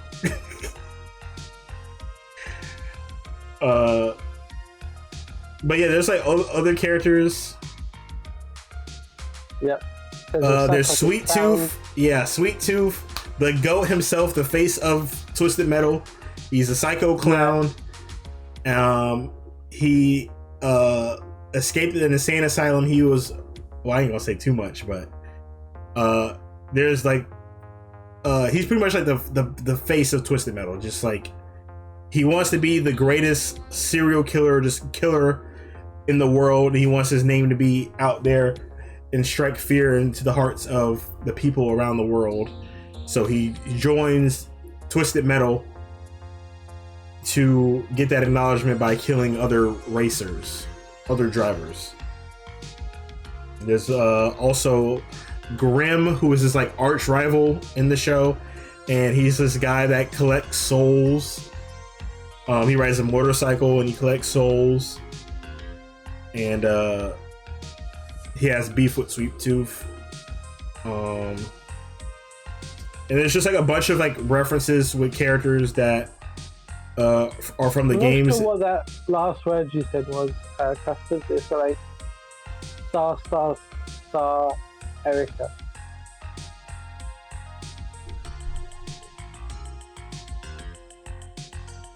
Yeah, I don't know. It doesn't show up for me. I don't know why it's done that. Yeah, it doesn't show up for me. I don't know why. But yeah, so there's like a bizarre array of characters that all have some kind of uniqueness about them. That's probably the best way to put it. And there's some that are like iconic to the games, like literally, like they are like the box, you know, the box art. Yeah. The what characters? So Anthony Mackie played Falcon in all the Marvel movies, Avenger movies, and just recently he took on the role of Captain America. Yeah. Oh, I see what you did. Yeah. Oh. Yeah, I don't know why it censored that. That's funny. But yeah. There was a thing that I was reading here that I looked up my little research part was that Twisted Metal Season 2 had apparently 72 Easter eggs in it and references that you might have missed in the series. I won't obviously go through the Easter eggs and stuff because that's like spoiler town. Yeah. For those who haven't watched it. We highly recommend you watch it. They Um, just finished season 2 last week, so still fresh. You still have time to catch up with the crew. But it says here, Twisted Metal just completed season 2. Streaming showrunners brought it to a satisfying close, but they also set up enough plot arcs to carry the show for a third, maybe even a fourth season. It says that season 2 was even better than season 1, focusing more on plot and forward movement since they've already established the two main characters and the critical and audience reception. It is on Peacock been and Paramount. Positive. Sorry, CD. That's it, yeah, Prime. It's on Paramount Plus through Prime. Yes, it's been a unanimously positive where season 1 received a Rotten Tomatoes score of 67%, which is weird because I heard rumors that it was going to be cancelled after the first season. Yeah, I heard wow. Yeah, I heard that it was like, oh, this show's bad, bro. But then like when I sat down and watched it, that's why you can't like listen to everybody for real. Like I try my best, like for the most part when I like watch, like listen, like hear about stuff, I'm like, okay, I'm gonna listen to what the audience says. And if the audience doesn't like it, then that's like, okay, that's the one I go for. If it's critics, I don't care what critics say. Critics are always wrong. But but this time the audience was wrong because apparently like when season 1 came out, it was like everybody was like, oh, this is not all that. This is okay. Like it's weak. But watching it, I think watching it with the homie also helped because we were kind of like laughing and like referencing stuff and whatnot, so it kind of like hit different. Like the experience overall was just better than watching it by myself. So maybe like us learning about the characters together, like both being interested in it, kind of also helped the enjoyment of the series for us. I think the way for me it just draws you in. Yeah.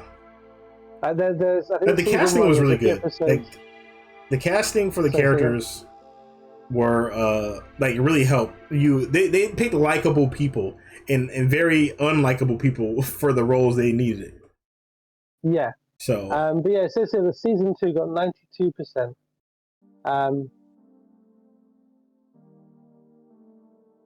92%. Jump. Wow. Like almost a 30% jump. Yeah. That is a big jump. Wow. And another good thing about the show is the music choice. Oh so yeah, dude! When I tell you, I was like cheesing at least like 7 times throughout the series because like there was like some early 2000 like music I haven't heard in like years, and I was just singing. I was just like so happy. I was like, oh my gosh, I haven't heard some of these songs I haven't heard in years, and just like the whole vibe of it was just like early 2000s. Yeah, it's like late 90s, early 2000s pop. Yeah, hip-hop, that pop, hip hop. Yeah, it was just great.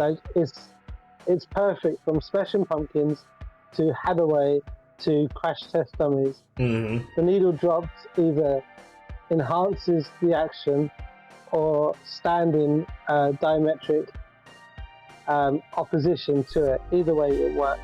Because then they have, like, if I'm not mistaken, didn't they have like Gorillaz? I think Gorillaz was like one of their songs. I think, yeah. I know Dragula was one of them, which was like a given. I was like that one has to be in there.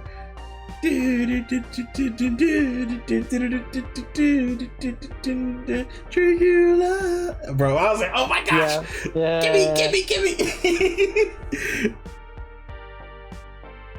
Okay, but yeah. So I think the only downside, the only thing that I heard afterwards, and I was just like saw a couple of posts and stuff about it. One of the things that actually some people were disgruntled about was the character that was called Sweet Tooth in the show. Mm-hmm. Although it's this big like this big guy. I mean, the actor is It's Samoa Joe. Samoa Joe. Yeah. But the voice is not Samoa Joe. Right. I will say that laugh is his. I know Samoa Joe's voice. When Sweet Tooth laughs, that is Samoa Joe. Apparently, he doesn't talk. It's a voice actor voicing him. Yeah. I don't know about the laughter, but I know that most of his dialogue is not his dialogue. His dialogue is from a different voice actor, which I personally thought he did a good job. Like Joe did good with the mannerisms, and the voice actor did good with the voice acting, and that's fine. Sometimes it worked. But there was a thing about people were saying, like, if you took Samoa's voice in just normal other things he did, mm-hmm. and then compare it with the character Sweet Tooth in the game, mm-hmm. apparently it's quite spot on. So people you don't quite understand why they went with this other guy to do the voice acting. Yeah. Yeah, it's weird. It works, it's fine, but it's it's kind of why? Yeah. It would be cool just to actually see, and you don't really see much of his mouth moving because of the way his clown mask is. Yeah. So. He has the mouth. Well, the mouth is fully covered with the smile, so you wouldn't be able to see his mouth move anyway. But yeah, very good. I enjoyed it. So unfortunately can't say too much, but Twisted Metal. I think they already said they're gonna try. We don't know. We don't have any dates yet, but I think they're already they expect on planning seasons 3 and 4. So we just don't have dates for it. Kind of saying that and the writer has a story up ready to go. So as soon as they get the okay to make season 3, then they'll make season 3. Yeah, 2 is out now. Yeah, 2 just finished. Yeah, season 2 just finished last Thursday.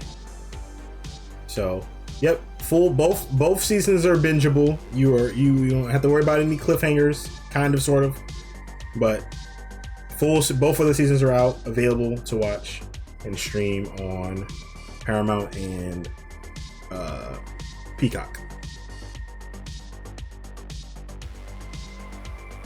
But I'm looking forward to what they have next. There's a lot of characters that need the spotlight. There's a lot of characters they haven't used yet from certain games, because they've been using characters from all types of different games, and then of course they have their original characters that they've added on to the series. So it's going to be interesting who they use next, and who they create next themselves, what the writers come up with, how the cars are going to look. Hopefully we get some more crazy looking cars. That's what I'm looking forward to the most, is seeing more of the and the cars are just cars are just not just cars. They're cars that are outfitted with guns, rocket launchers. Yeah, they have their own niches. They have their own gimmicks. Lightning bugs, just everything. Twisted Metal, y'all. Definitely go watch it. I highly recommend it. Fantastic, fun, exciting. Is the right word.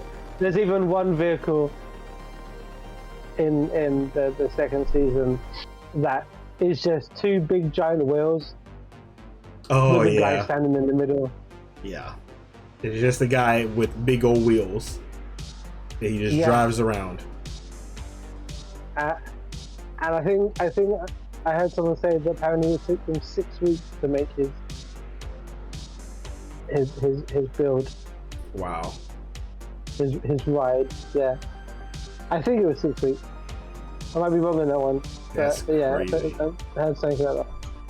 So it's actually functional. It's not like animation. It's just an actual functional vehicle. It rides around. Oh, that's actually fire. I think it's done using Wow. What's it? Oh, what do you call them?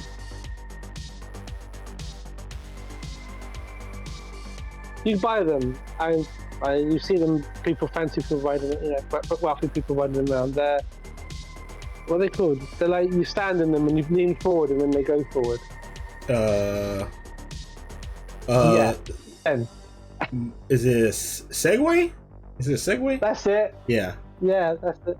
Yeah. I think it's powered in that basis. So I think when he's going, a slow pace speed, it's basically like a giant Segway. Yeah.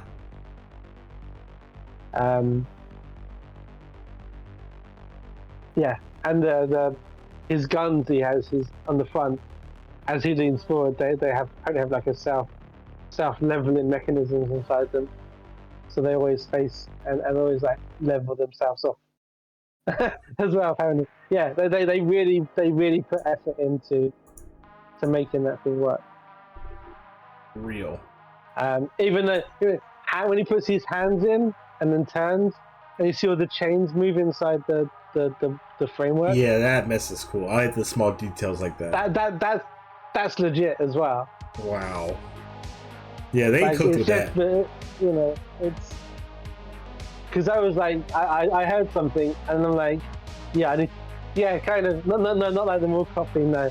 But yeah, when I heard about his ride, I was like, I have to.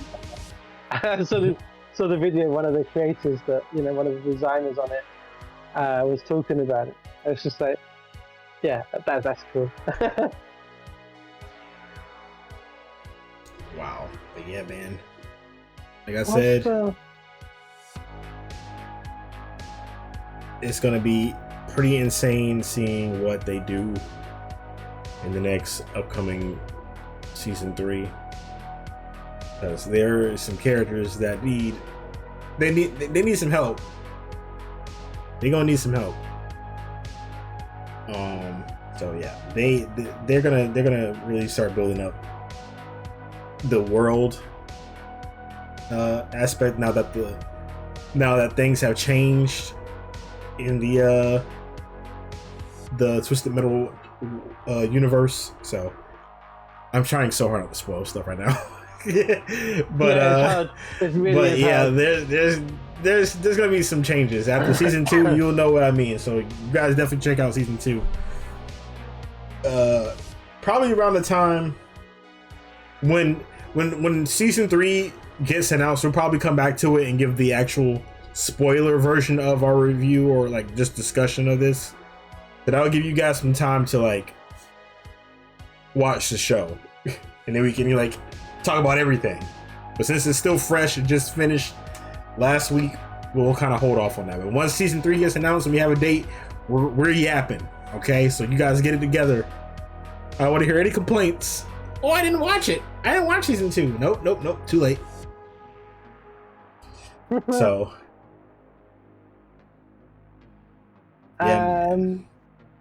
Anime hype? Heck yeah, man. Anime hype, bro. Let me tell you. I'm gonna tell you right now. At the moment, it's a bit like off colors, I would say.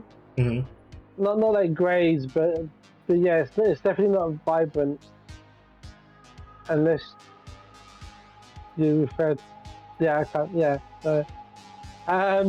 There might be some vibrant colors. Yeah, like some of the cars are like kind of stand out, somewhat, or certain characters. Sure. But it's mainly like really gritty.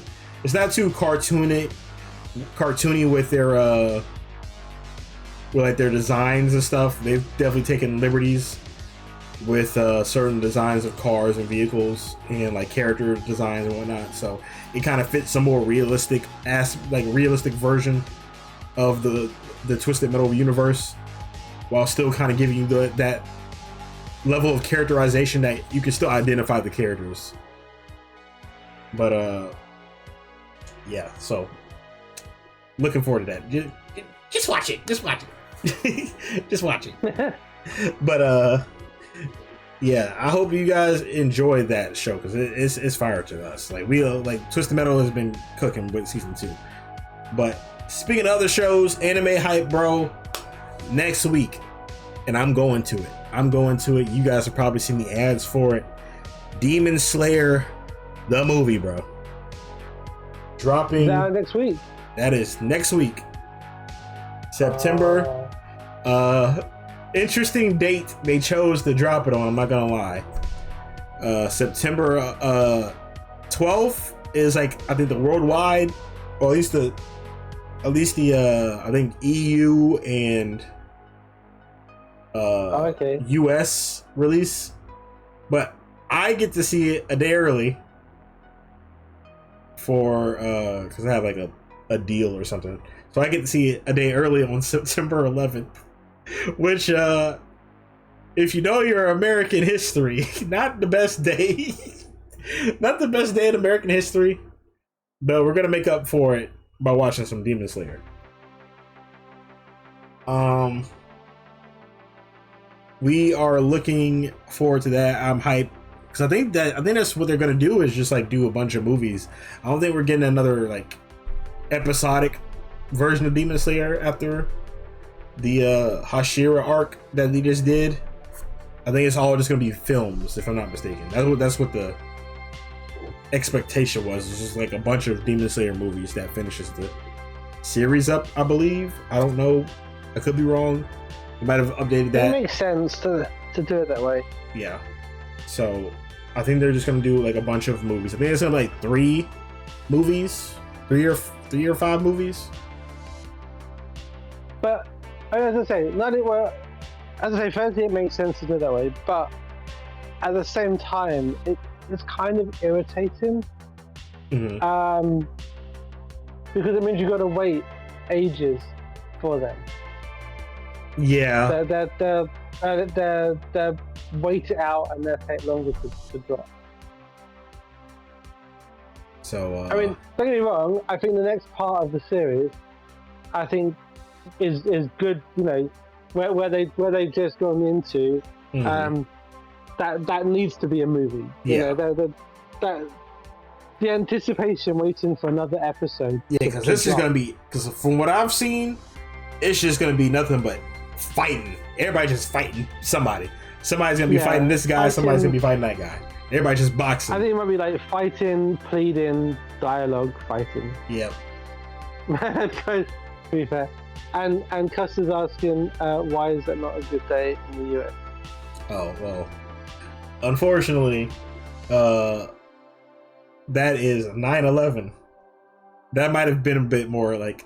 Oh, yes. September 11th is 9/11. So, there you go. I think that's all you need to know. So, yeah. Funny enough, for some reason, Japan has been dropping a lot of things on 9/11 this year, apparently. Because not only are we getting the Demon Slayer film, apparently FromSoft decided, yeah, this is the best day to update Elden Ring. So yeah, we're getting more. Yeah, we're getting more Night Rain gameplay.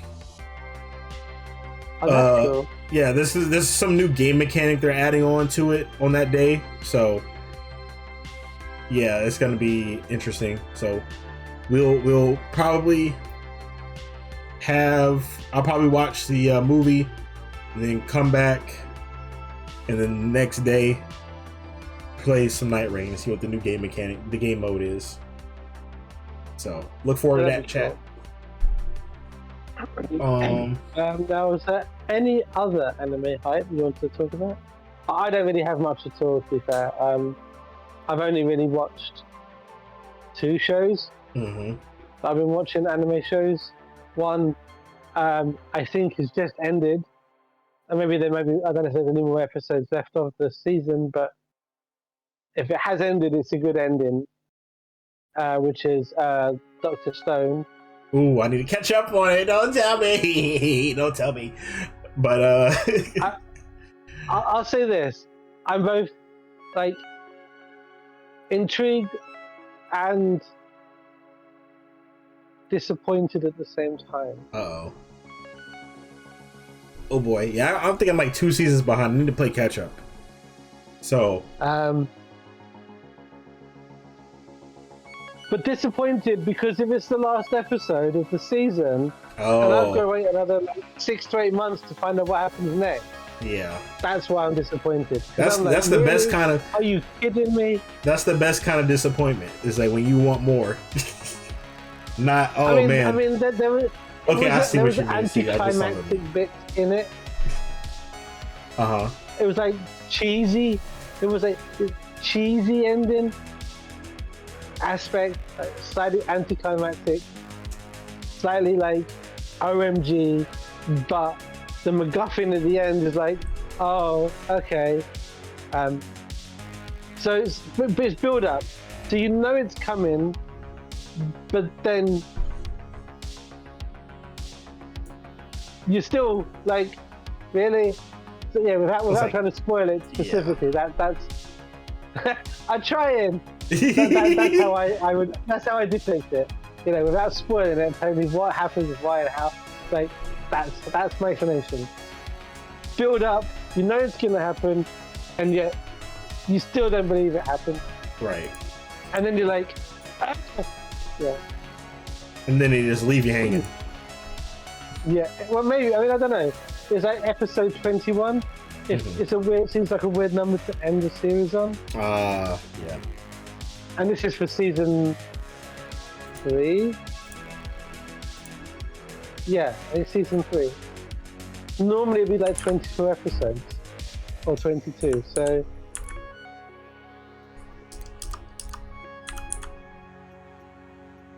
what is that show called? I'll explain another day. I might have got the words wrong, but I'm pretty sure that's how it's pronounced. And the other anime that I've been watching was Dandadan.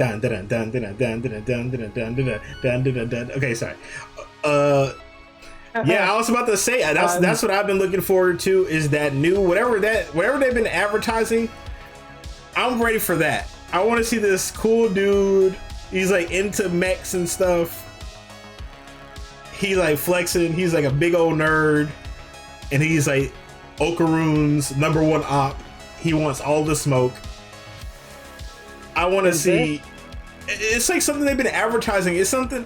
Cause I don't know if it's like a movie or if it's a new season that they've been showing for Dandadan. And it's like this chubby dude, and he's like into mechs, like Gundams and like robot stuff and kaiju's and whatnot.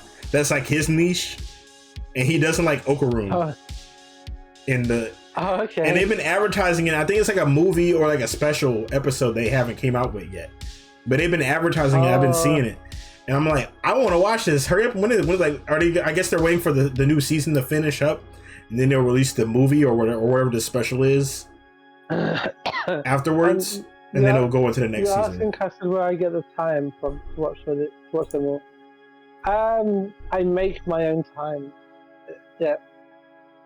Yeah, because every new episode comes out on Thursday. Matter of fact, I need to check Netflix and see if they dropped a new episode today because I haven't watched it. It would have been yesterday for us on the 4th. Oh, yeah, let me check real quick. Because I watched the last one. That one was fire. That fight was great. But when I say make the time, I mean I literally, I'm manifesting time. Yes. So I can exist in my own personal little time bubble where I can watch stuff, binge watch it, and then be like, yep, no time has passed. It's good. Yeah, okay, so they did drop a new episode. And of course, they're dropping another episode on September 11th. The Japanese are at it again. Like, I don't know what's going on. The Japanese are dropping on September 11th. Again, without spoilers in any sense, I was perplexed because I spoke to you last week. And you said about the Dandadan. Yeah. And I'm like, oh, okay, so you're going to talk about something. And I'd heard that there was like some controversial thing that happened in season 2. And I thought it was like some kind of really bad thing, like, really bad thing that was like controversial. I don't remember they did. And then I watched it, and for me, I was like, why would I just read up on what the controversial part was because I was still unsure. Yeah. And I just read it, and I'm like, I don't understand why that was controversial because it made sense in the moment as to why they needed it. So it's really bizarre. Which it's not a spoiler because the nature of the show is aliens and spirits anyway. So yeah, it kind of implies it would happen. Did it? Anyway. Okay, I'll ask this: did it happen in like the first initial episodes of season 2 that they're talking about? No, they're talking. Apparently, the controversial thing is the exorcism. Really? That was like the best part of the season. According to what I'm reading here, the team apologizes after massive season 2 episode controversy, and it says that progresses in season 2. The more it becomes clear that the series is throwing in reference after reference to pop culture, which helps makes the episodes more dynamic and fun.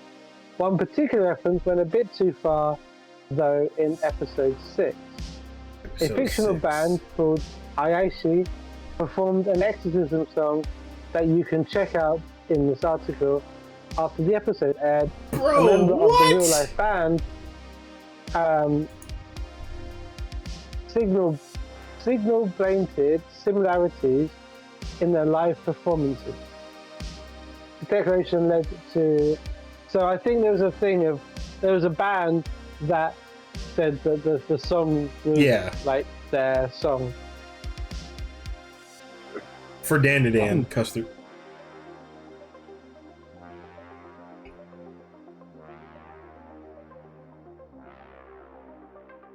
That's crazy.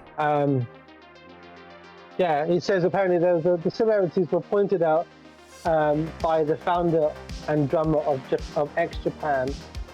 He was vocal about the team not having reached out to the band members to let them know that the anime series would reference them in everything but name. So, yeah, it didn't really seem like something to me that was... That seemed like more of a paying homage kind of thing. Yeah, controversial. Like a tribute. Normally is used.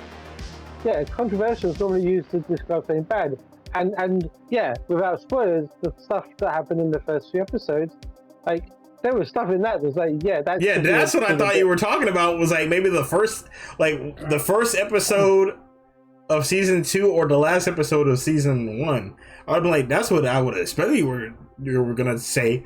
But that episode, I didn't expect that to be like an issue. Like that's my favorite episode. That was my favorite part of the season, was that part. I was like, heck yeah, this is fire. And I was like, I never heard of this. Like, I never heard of this group or whatever. And I was like, oh, I want to hear more of these guys. So, and as I say, it made sense. Like, yeah, so I mean, I understand it. Like, if they like ripped off a band, all but name.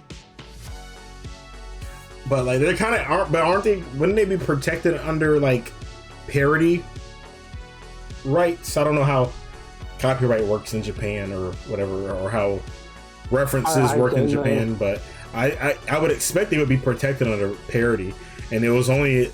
And I'm pretty sure they did it in good faith and like not trying to downplay their success. Yeah, well, I mean, I guess that's why it was very quickly, dealt with and sorted out.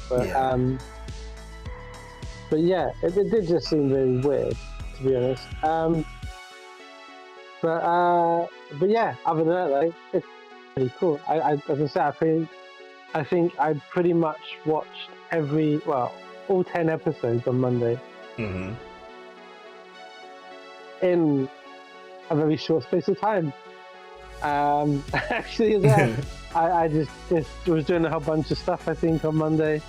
Mm-hmm. I don't know what I was doing. But I just got up and I just put them on, and then I just kept watching them, and then yeah, I think I had to do some stuff afterwards. And then I did the stuff, then went back and I kept watching. So I was like, must do research. That's what's up. Yeah, I've been enjoying it. I'm about to watch this. I'm about to watch a new episode right after this too. I enjoy like the sci-fi. I enjoy the sci-fi aspect. I enjoy like the paranormal aspect of it. I like how they clash the two like kind of genres together in a way. I do like his obsession with UFOs and stuff, and then he's like he geeks. If you've not seen her, so basically Dan to Dan, yes, on Netflix. But the main premise of the show is you've got this guy who's like a massive UFO geek. Yeah, he's like all into sci-fi. Everything about it, and loves everything about aliens. And then there's this girl who essentially is all about ghosts and spirits, and her grandmother is basically an exorcist. Yeah. And the premise of the show is then just aliens and ghosts. Yeah, like they're both real. They're like both like, oh, your thing doesn't exist. My thing exists, but your thing doesn't exist. And then they both find out that both of them exist, and there's curses and aliens. And they get caught up. Then they get caught up in some kind of crazy dynamic. Yeah. That happens. Which I'm not going to tell you. We can't tell you about. But it's funny. It's stupid. And it's then awesome at the same time. Right. It's insane. Many times, especially the first season, you will feel like you're tripping out on the psychedelic colors that the show presents you with at times. Yeah. And you'll be like, what the hell am I watching? And by the time you finish that, like, contemplating that sentence, you've already watched 5 episodes. Yeah. So it's a fun ride. It's very, very comical. It doesn't take itself too seriously, but at the same time, the story is very well written so far. The characters are all like enjoyable. Everybody is like likable. It's a character for everybody, for sure. Even like some of the ghosts and aliens. Because I wouldn't say that everyone's likable. Yeah. But there's like everybody has like their own gimmick and niche. So. And then again, I mean, obviously aliens and spirits and demons. But there is again, non-spoiler. But there was one alien in season 2 that is so funny. I know who you're talking. I think I know who you're talking about. Yeah. That's my guy. It's like, what is he? It's like, for me, it's like, what was he really saying? Why was he pissed off? Because it's so funny. Yeah. It's so funny. The characters just, it's just, can't say any more than that. Yeah. When you get to that point, you watch the character. Yeah, just laughing because it's like disgruntled about something. So stupid. Oh my gosh. And very, very, very, very minute as well. It was like very subtle, but it kind of makes you chuckle a bit, I would say. Yeah, man. And there's character growth, which is really good as well. Yeah, because this like also kind of has like that slice of life aspect to it, where they're still going through high school, trying to like figure stuff out. You got the relationship dramas and all this stuff like that. You got the gossip girls and like the little cliques and stuff like that. Everybody's trying to fit in somewhere, or like just beat it, like work things out as a friendship. Like, where are we going as a group or as a couple in certain aspects? Who knows? Who knows what they're gonna do in the next? Probably not. Yeah, probably not quite like Scooby-Doo, to be honest. I wouldn't say it. Yeah, because these some of the characters aren't on the same page as much as the Mystery Gang. Mystery Gang kind of has like a level of teamwork that is already established. This group kind of has to figure it out along the way. Yeah, for sure. So there's a lot of infighting in the group, but they try to make it work. And again, like where it's at the moment, it's so dysfunctional. I'm trying to think of a comparison of a show that has a dysfunctional family in it that has to work together. Ooh, that's a good question. Like, I can think of teams that are kind of like that, like the Squad 7 from Naruto. Like Naruto, Sasuke, and Sakura kind of have a similar dynamic. Yeah. Chainsaw Man's group is kind of dysfunctional like that. I think Chainsaw Man is probably like the best example. Like their group is dysfunctional. And they're like forced to live with each other in Chainsaw Man, so see kind of dysfunctional, like in an aspect, like Fresh Prince of Bel-Air. Yeah. Like as a weird comically dysfunctional family, right. Where you have characters that just disrupt the flow of things for whatever reason. So like that, but also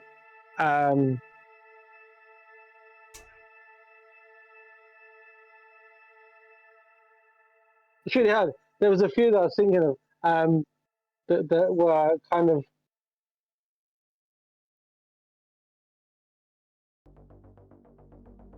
the one in my head. It went. Let me come back in it. As a live action TV show that you might be familiar with, Custard. I just remembered as well. I have the nets on internet. That is.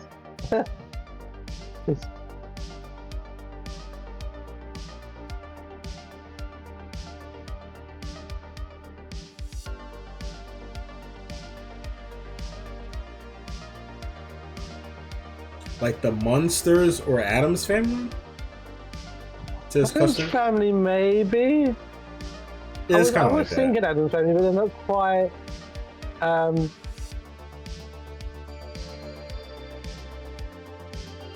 Here's one. The dysfunctional TV family movie, We're the Millers.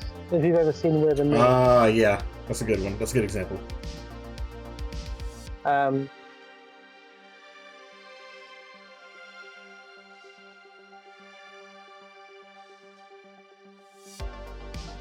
Yeah. So they're like the whole case in point is like they're trying to work things out. They're trying to solve a certain issue throughout the series, but they're a bit dysfunctional, and they're trying to make it work out as they achieve their overall goal.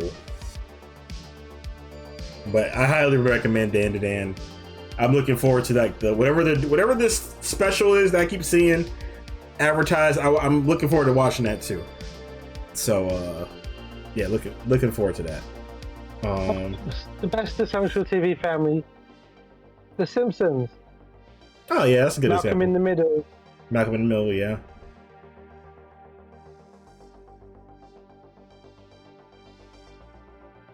Or just the middle, I think, as well. Roseanne. Or Everybody Hates Chris. Yeah. Well, that's not on the list, but yeah, there's that one. So yeah, just examples of like dysfunctional families and TV shows. What else? What other animes are coming out, or that I want to come out? I want some more Vinland Saga. Where the heck is that at?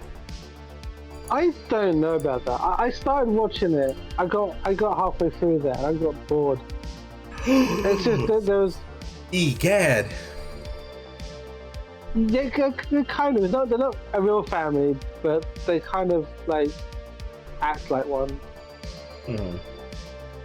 Yeah, no, I kind of got bored with it. I persevered with it as much as I That's what could, it's called. and I felt like the story was just dry Mhm. at certain points. I was like, yeah, I'm losing interest in this. It's just like, okay. Then there's an episode that comes up and it's like, oh, this is cool. And then after it's just like, I'm bored again. Yeah. So, what did you watch? Like did you watch like the first season, or did you watch like the second season? I think I got maybe like through the first. Mm-hmm. I think, and then I think started the second. Yeah, I can see like where like season 2 can kind of be like, yeah. But I kind of I stuck through it, and it was like that. The ending was worth it for me. Which one, Custard? The one I was just talking about, as Ani mentioned, it's a show called Vinland Saga. It's kind of set around Vikings, Yeah, and it's like a Viking pillaging anime. Looting and war and fighting and whatnot. You know what? I need to start watching, and it caught my attention since like day one, and the more and more I see about it, it makes me want to watch it more. Gachi Akuda. Not heard of that one. Yeah, it's a very recent one. Let me see if I can find us like a synopsis. Okay.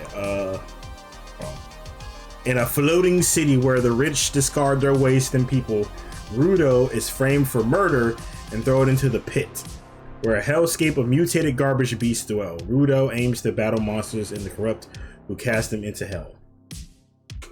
So it's like cool garbage man anime. Okay. And it's like his design is really cool looking. Like all the characters, like what's draw my attention is the art style, the character designs. It has that vibe to it. It has that energy to it. I like. It has that aesthetic that I can appreciate. Like, I think it's made by somebody familiar. Like the art style reminds me of some other. Let me see who made this so I can, because it looks familiar. Like who made this show?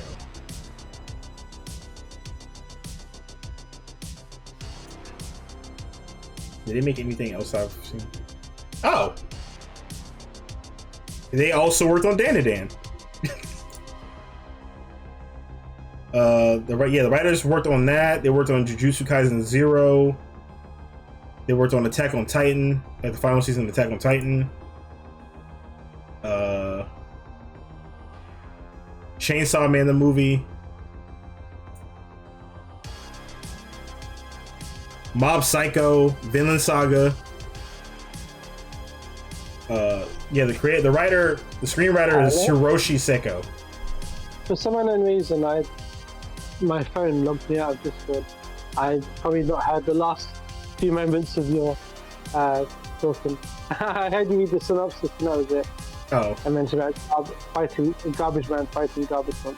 Yeah. Hiroshi Seko is the screenwriter, and he's worked on stuff like Chainsaw Man, Dan, Attack on Titan. Did I say Jujutsu Kaisen? I don't think so, but Jujutsu Kaisen and some other things. So, but the art style is what draws me because it looks familiar. I'm trying to see like what other stuff they've worked on. I don't know if there is, but I saw. I'm seeing new episodes being uploaded onto the site I use. Of Rising Shield Hero. Oh yeah, I think I did hear about that. Season 4. I need to start watching. Continue watching it. I should say. I need to watch this new season. There's actually so many good things coming out in that. It was so good I had to fall. Was that controversial? Yeah, it must have been. Yeah, there's so much good anime coming out. Controversial. If it's not One Piece, we're not watching. Apparently, I'm sorry. It's not good if it's not One Piece. I guess I'm sorry, chat. I didn't know. I mean, I'm just kidding. till this day, I still do not understand the hype for One Piece. Yeah, Like, now that's controversial. Let me. That's what that was. I had charged it up for when you said that, because they're gonna come for you now, City. City, they're coming. I just want you to know, they're gonna come for you. It's okay, but it's just like there's a point when it's just repetition. Yeah, it's like, can we get there already? Like, it's cool. Okay, you got Gear 5. That's cool and all, but can we gear towards getting to the One Piece? Yeah. let the show end. Yes, it's okay. I promise. Let him, by now, like, let him find the treasure. Yeah. Like, because I even said it. I've declared it before. I was like, when I'm about to die, when I'm on my deathbed and I'm like 90 years old, the last show I'm gonna watch is the One Piece. So I know, like, I can spend my time, if I'm gonna be on this, I'm gonna be laying down, just like I have nowhere else to go. Like, I'm old and wrinkly. There's literally nothing else I can do. I will watch One Piece and I'll just binge watch it. It's like, I know this is it. This is it. So, like, when I'm up there, I'll finally sit down and watch One Piece, because I can literally do nothing else.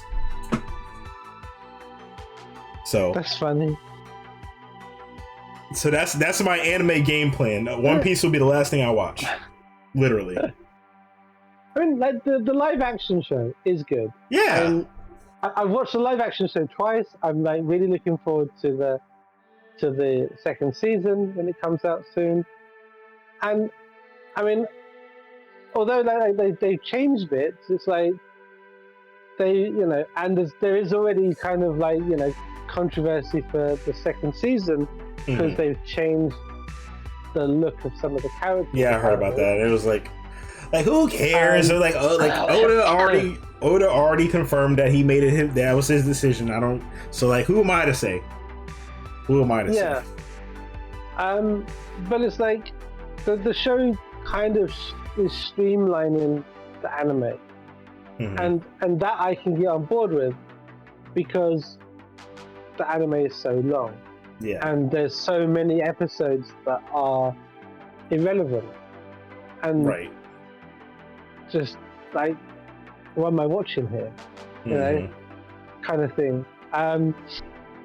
But yeah, it's like, I'm gonna say, even Goku didn't take this long to become Super. I mean, at least we had like fights in between. Like we had canonical events occur in between him getting the Namek and going Super Saiyan. Like, at least we had just doing everything, And the whole thing, like the whole premise of it was like, from day one, it's like he took a bite of the Gum fruit, and then what was it in the later seasons that they changed that? Yeah, it's like all about it's all about gears and hockey. I'm just like, okay, what happened to the fruits? I remember the fruits. The fruits were clever. That was a cool concept. Like eating a fruit and you get powers. That was cool. And I was like, oh, we got gears now. We got hockey forms now, or hockey states. And I'm just like, okay, I don't know what's going on anymore. What happened? I thought I was watching Pirates of the Caribbean. But I think that they changed the fruit that he ate as well, or added a different fruit. Yeah, it's like, oh, actually, it was actually the pee poo fruit that he ate. It's just like, and to me, it's like, again, as good as it is, I guess, it's that point of, do you think that the writers just forgot what they've written the first parts of the series? Yeah. To the point where they changed it halfway through, or like in after they hit 1,000, because like, we need to do something, so we're gonna forget what we wrote in the first 200 chapters, and we're gonna retcon it, and people won't mind because who's gonna say 200 was so far away that it's just like, I mean, I remember the fruits. The fruits were clever. That was a cool concept. Like eating a fruit and you get powers. That was cool. And I was like, oh, we got gears now. We got hockey forms now, or hockey states. And I'm just like, okay, I don't know what's going on anymore. What happened? I thought I was watching Pirates of the Caribbean. it's just like, yeah. Don't worry. No matter what we do, they'll defend us anyway. Yeah. Our fandom will stick by us until the very end. By the very end, I mean the heat death of the I sun. forgot. Yeah. For sure. They have to forgot. So shout out to the One Piece fans, but I just love making fun of y'all. Yeah. I'm sorry. You guys are so easy. It's so easy to do. I'm sorry. It's like, the first, I think when I first watched it, I watched it up to like, and I remember I watched up to like episode like 400 and something. Mm-hmm. And it was like, yeah, this is good. And then I think it stopped. I stopped for a bit because I think I lost the ability to watch it. And then I found it really hard to get back into. Yeah. Shout out to Mom too. She's a One Piece fan, and I'm just like, I don't know how you do it. Like, it's not that it's awful. It's just it's long. it's just super long. There's so many other anime that are not. Yeah. There's so many anime I could be watching in place of this one anime that I can get through in the same amount of time. But 400 episodes, that was like probably about. Oh man, I pray for 400 episodes was about probably about 18 years ago. Yeah, that sounds about right. You know, they're now at like 1,000, I think 100 and something. Yeah, it's like, dude, what are we doing? I can't take it. It might even be the longest running anime going. Oh, for sure. Cause like, I mean, like Naruto was in the runnings for that for a while too. Because of like, there's a lot of filler stuff, but like Naruto flowed. Yeah. And like, then it went back. Yeah. Like we had like flashbacks. Like we had flashbacks galore for sure, but there's like missions. And then there's like filler that I enjoyed. There was like especially like the original Naruto. Yeah. There was like filler that I enjoyed because it makes sense for the sake of the show. Growth and dynamics though that had to happen within the show to build on character development. Mm-hmm. And Naruto had, in my opinion, a steady and relatively good evolution in Naruto generation. Bro, Naruto, that's my guy. Like, because it's like all the kids in Naruto are now adults and they're all part of the Leaf Village and they all have their roles that they were destined to have essentially. Yeah, now they have like children, or being trained or groomed, whichever you want to look at it, to have children soldiers. Children soldiers. Yes, children soldiers. and then in Boruto, it's like it's their kids, and in most animes that I've watched in my time, shy of Dragon Ball Z, obviously doing it where the adults have had kids and the kids become adults and they have kids and then their kids are becoming adults and they're watching them grow and develop and and stuff. I think Naruto kind of did it, in my opinion, I'd say kind of did it better slightly. Yeah. Oh yeah, absolutely. Because you saw that progression in the character. Goku has been 20 years old for like 40 years. Like, come on. Yeah. Like he would like the pacing. His actual age, 20 years mental age, yes. Actual age, he's probably like 50. Yeah, and he's 50. A grandfather. Exactly. So it's just like, oh, like that's what I appreciate about GT that they missed in like Super a little bit. Like they aged. Like Vegeta was actually an old man. Yeah, true. Like he was like. But they changed the art style of that. They changed the art style as well in GT. So. Like Goten and Trunks actually aged in that show. They're finally getting there in Super. They're finally aging up Trunks and Goten. Thank God. It was slow. It was slower though. It's a lot. Well, but then again, it makes sense though because like if it was like canonically correct, GT would come after Super anyway. Yeah. Like much after Super, if it was like accurate. But But yeah, as I say, it's just like certain shows like that for me. Naruto has ended. Boruto is still going, and I'm waiting for the new season of that. Oh, so you've been watching Boruto? I haven't followed it in a while. Oh yeah, well, when it was out, when it was like, you know, when a new episode, I followed it. Okay. The last season's gone a bit squiffy, I think, a little bit, but they're going somewhere with it, and I think that the next season will tie things up and make more headway of certain things, I think. Yeah, there's plenty of content right now that I'm looking forward to. Like, it's just gonna be the year's wrapping up pretty well, I'll say. There's just like a lot of there's some just good stuff, anime, just like live action stuff. Apparently not necessarily an anime, but something I just heard about, this whole Marvel Zombies thing going on.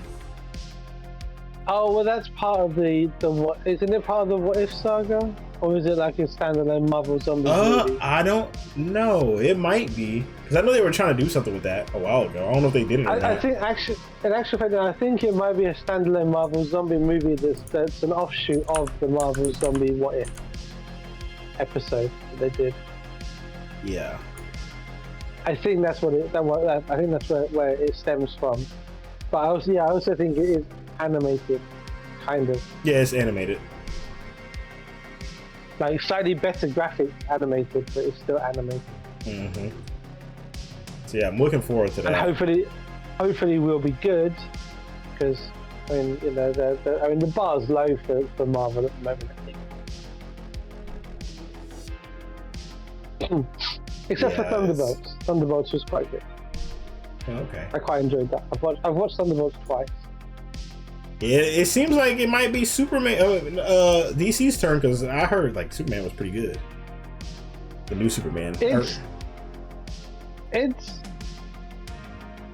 okay. Yeah, I still gotta watch it myself. Like for me, I enjoyed it. Mm-hmm. I enjoyed what they did and stuff. In the movie, Superman is not like, you know, MVP of the movie. Oh yeah, I've heard Mr. It was like Mr. Terrific. I heard he's like the GOAT.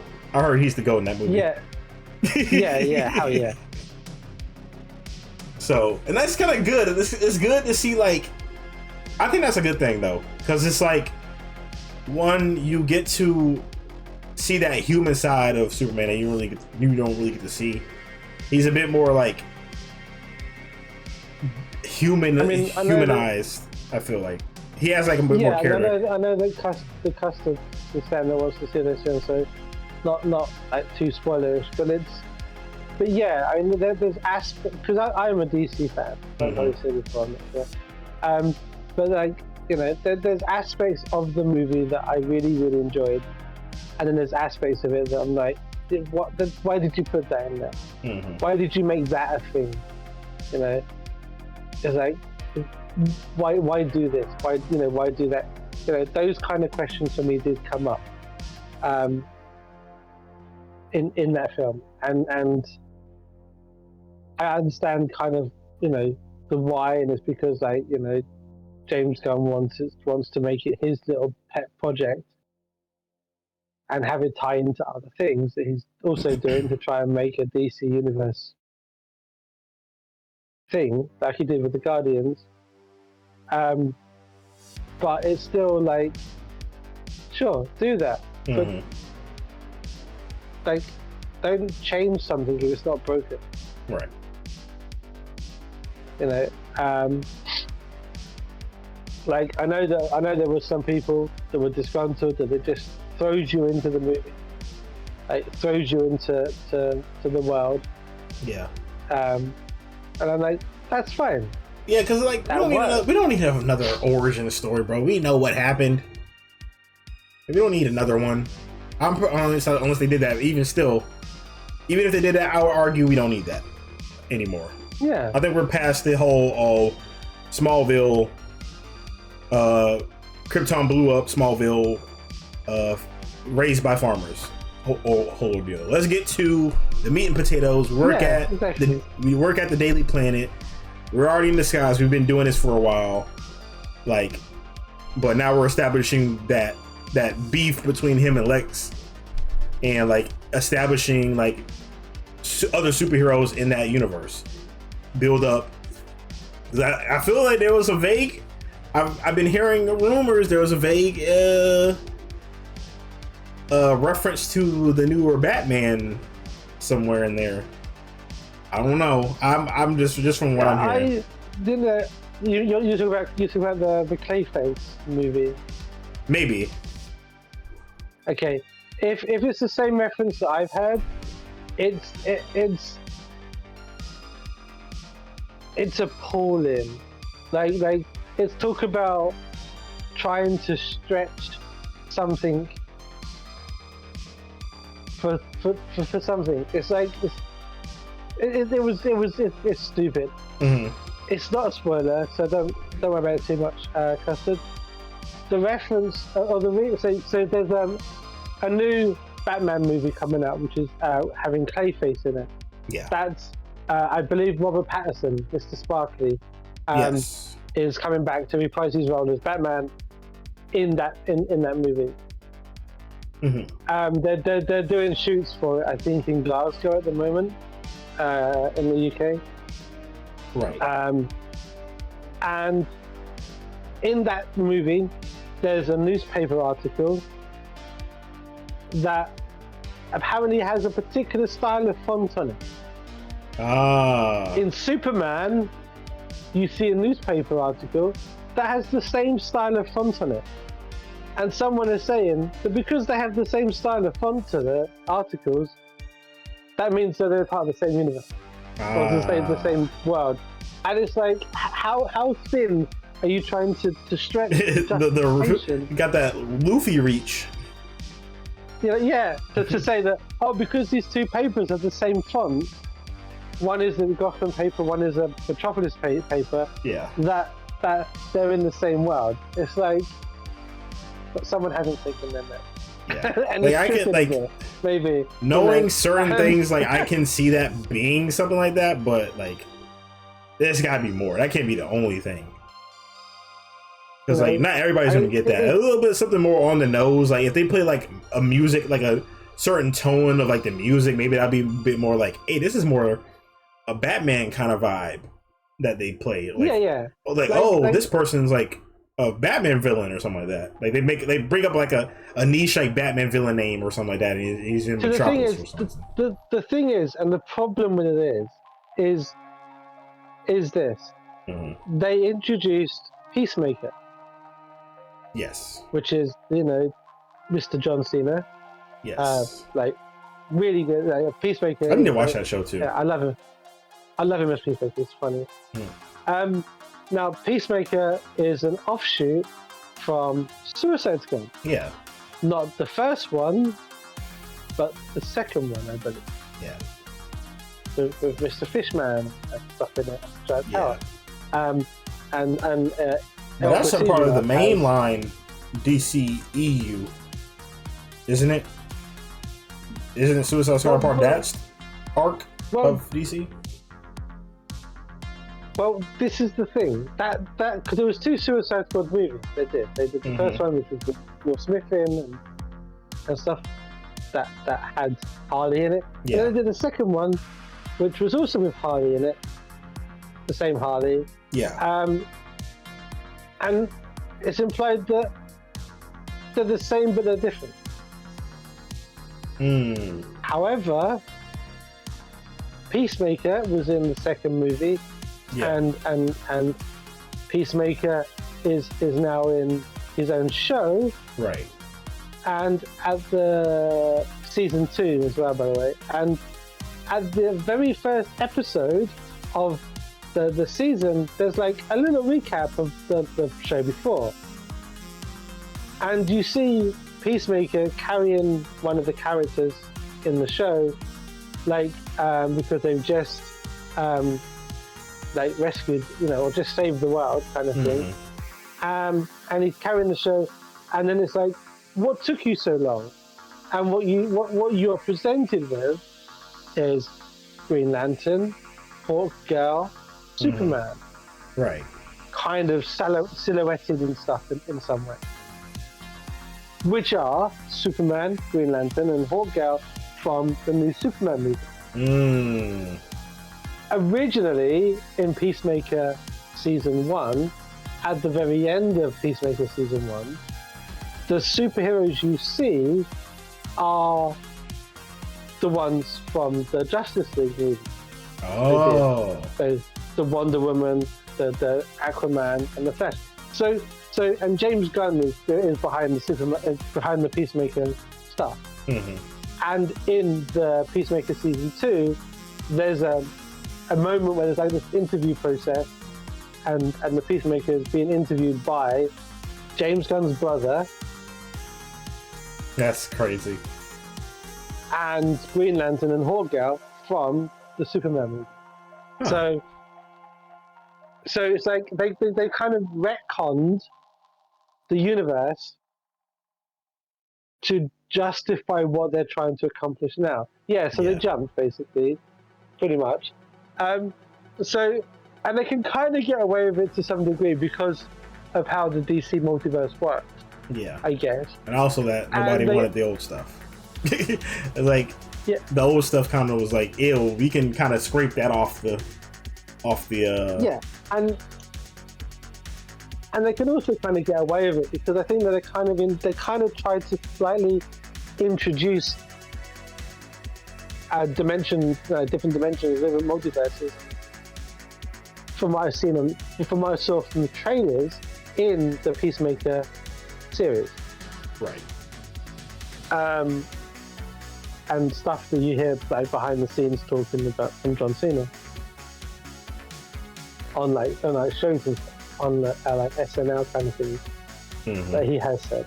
So they are doing that as well, and also they introduced things in the Superman movie that are then referenced in the Peacemaker Season 2. So they're doing weird stuff, I think, is the answer to that. And yeah, I think if Robert Pattinson's Batman is in, because actually also in because of the in Peacemaker, you see him in the trailer, actually the actor, because he's like the new head of Argus, like Rick Flag Senior, essentially. He also references the stuff that happens in Corto Maltese, which is the movie, the Suicide Squad movie. Right. Because it was his son that dies in that. Or killed by Peacemaker. Yeah. So it's kind of a bit all over the place, is essentially the case. And yeah, so it'd be interesting to see like where they go with it. Oh, did you find it? Here we go. Right. Did you find it? Yeah. It's funny because when I just said, I was like, "Did you find it?" your face goes kind of like to the side of your microphone, and there's like this little tiny grin on your character's face. like, did you find it? And you're like, just grinning. And customer would have seen that as well. That was fun again. Okay, that's how I just fell off the chair. Okay. All right. Okay.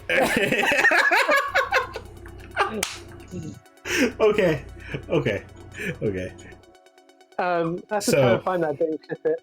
Yes. That was funny. But yeah, so I don't know what they're doing with the DC stuff, and I'd like to think that they are trying to finally bake in like a proper DC universe to try and it won't compete with Marvel, but to try and at least get some kind of footing into this big franchise stuff. And they're already doing that with like the TV show and movies and having them interconnected. But yeah, I think unless they get the right people on board and the right whatever kind of situation, I just kind of feel like it just won't work, because that someone will come along and like talks about like the Flash now, right? The Flash movie that we had, which was really bad, and how it played the Flash was really bad. Like, not many people like that, and so there's been rumours going around on the rumour mill of people saying that they want Grant Gustin, who played the Flash in the TV series, to. Are you still laughing? So they still want they want him to basically reprise his role as Flash. Yeah, I can see that. For James Gunn's universe. Yeah. Because Grant Gustin, to be fair, I think he was a really good Barry Allen as an SCI person, and made it work in the TV series. I don't know if you ever watched the Flash TV series. Yeah, I've seen some clips of it. Now I thought were pretty cool. It was really good. They described it quite well. Yeah, I think that was like their best one that they did, like from all the CW shows. I think people did say that the Flash was the best one. I mean, the series dipped towards the end and it kind of got a bit dark, but the first half of the series, it was just really good. They just introduced certain characters, certain bad guys and stuff, and they just all work. And the Barry Allen, Grant Gustin, he played the role really well. So it was really good. So yeah, there was hope of people like kind of talking and saying online that they'd want him to play, and he's kind of said that kind of implied that if James Gunn asks, he's not going to say no. Kind of thing. So.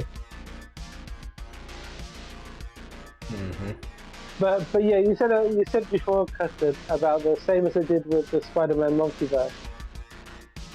With DC, it's kind of different, and like Marvel kind of like introduced it a little bit with the multiversal thing with Doctor Strange, but again, it's different.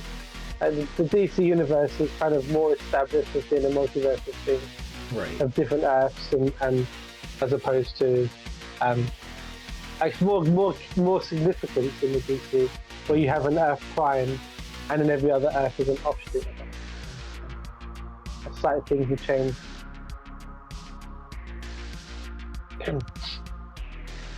Yeah, because like I feel like Spider-Verse is kind of just like different worlds doing their own things, and then they kind of like dimensions, isn't it? More... Yeah. And then they kind of just end up clashing when things go bad. But other than that, they kind of have like their own continuities. Yeah. Pretty much.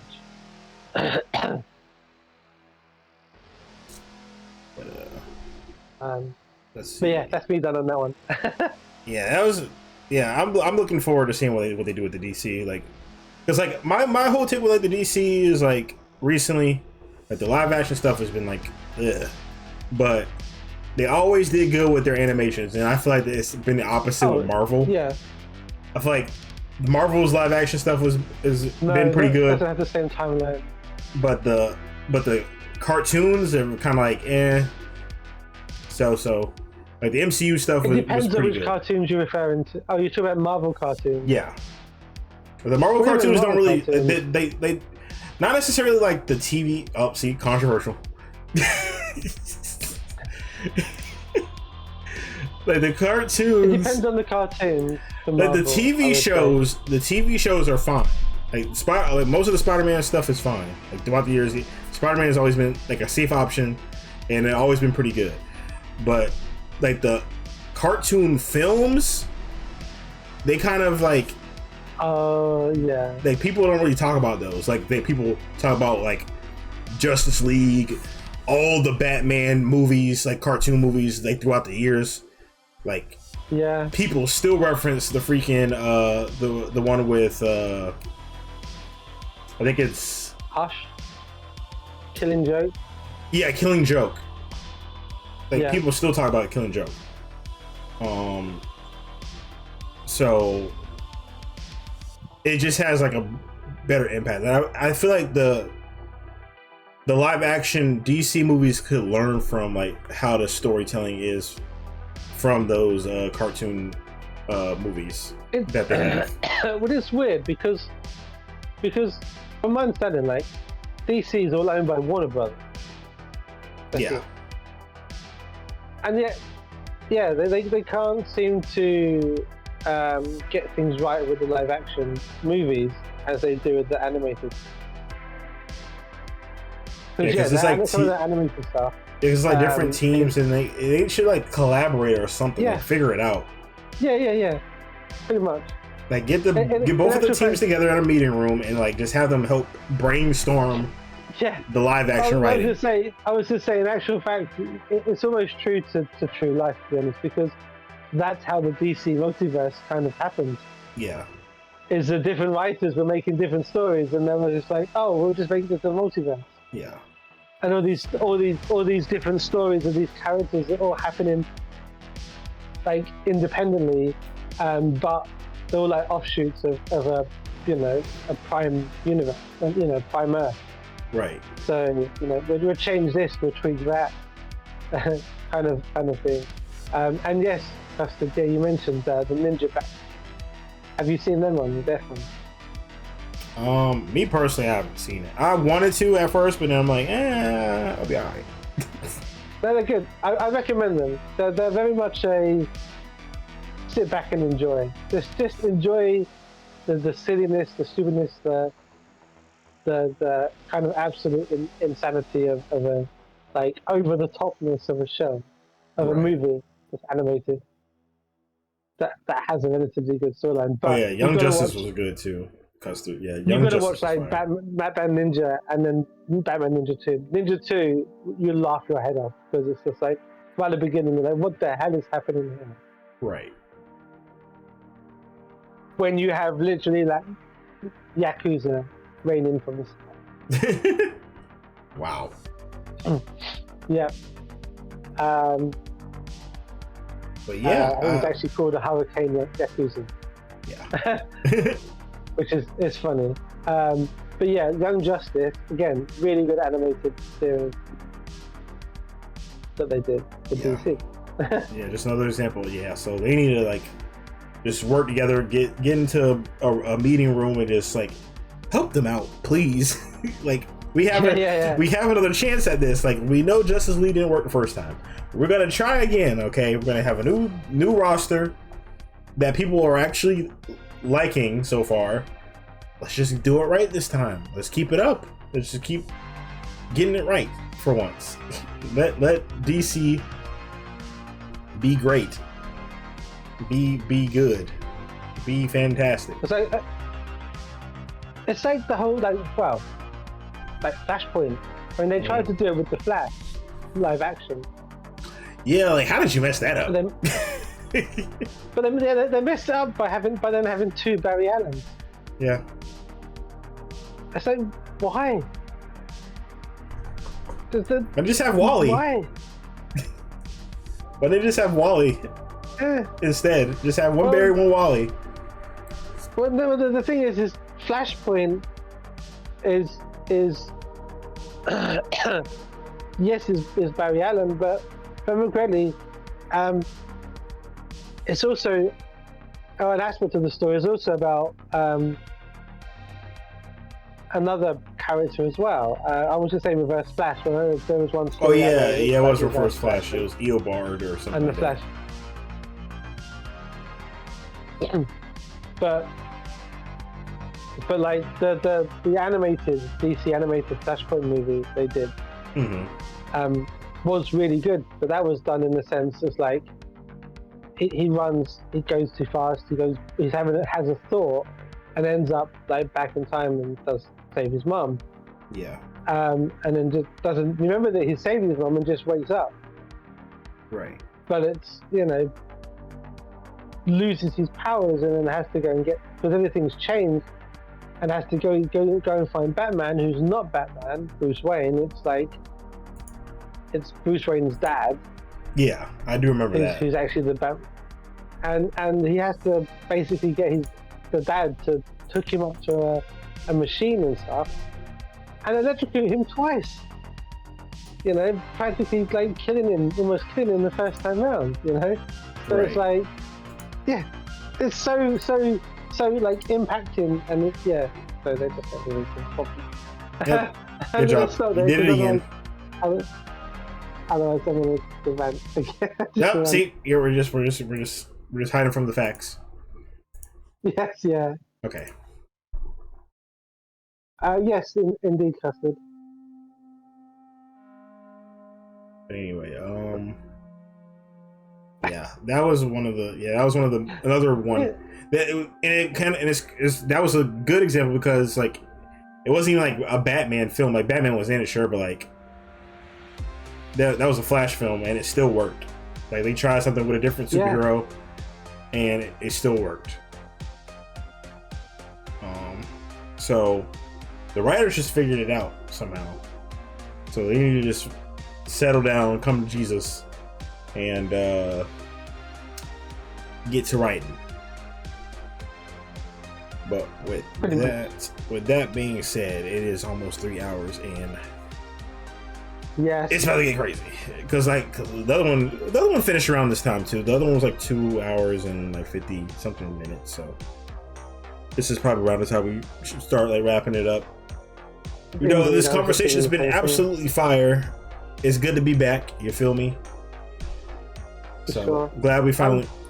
Apparently that's a controversial statement. Okay, they said we don't want it anymore. apparently one was too many. Apparently. There you go again. Anyway, I'll say you had 2 more points, which was question of the night and then promotion. Yeah, the promotion. So you have any questions of the night, City? Have anything for we did the first one, which was the we did the answers, so now we got to actually come up with the new question. Well, I thought we had a new question, which we discussed about, but I did try looking for it, but couldn't find it. But wasn't there the question of the night being, and I know this is quite, fan base specific, but it was Ainz versus Jinwoo. Oh yeah. Who would win? Well, we already know who would win. It's Ainz. Come on, guys. Come on. I don't know, actually. I would say I think it's a 50-50. It depends on the situation. Yeah. Or as what they say in comics, is whoever writes it. But yeah, because I looked online earlier on about it, and so many people have already done like comparisons and suggestions, and I watched 2 videos of some people did like mock-ups for, and in one of them it was Jinwoo that won, and the other one was like Ainz that won. Yeah. So so I don't know if you still want to do that as a question of the night, or if you can think of any other, and if not, then obviously put thinking caps on. And well, I was gonna say in the anime season, what you guys are what anime shows are you guys looking forward to? I was gonna ask, like, let me know in the comments if there's anything in specific. Actually, there was something I wanted to get off my chest before we leave. It just sprung up on me because I've been seeing it. I've been seeing it a lot lately. I'm sorry, chat. I know we were about to wrap it up, but I forgot, and I just reminded myself. I just got to get off my chest. I'm about to rant real quick. Okay, I've been seeing it. I've been seeing it all over Instagram, and enough is enough. You guys have to stop calling Goku a bad father. Enough is enough. I know you guys watched your Bridge series. It was funny. I get it. But you guys are having actual debates on who's the worst father in anime history.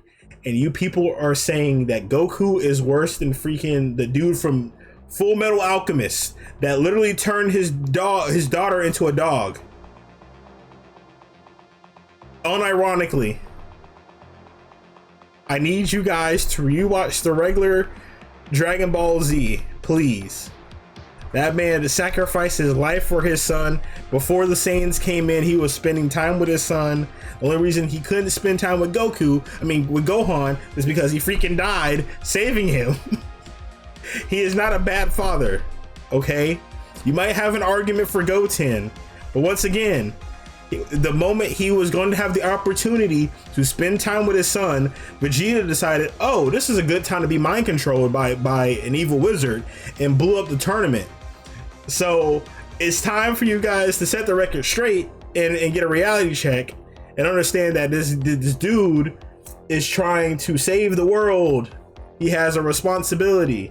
Like when in the old established traditional rules, like the traditional household, the pops going to work and Chi-Chi taking care of the kids. That's what she wanted to do. She wanted Gohan and Goten to be non-delinquents. She wanted to make sure that Gohan was a scholar and not like his father.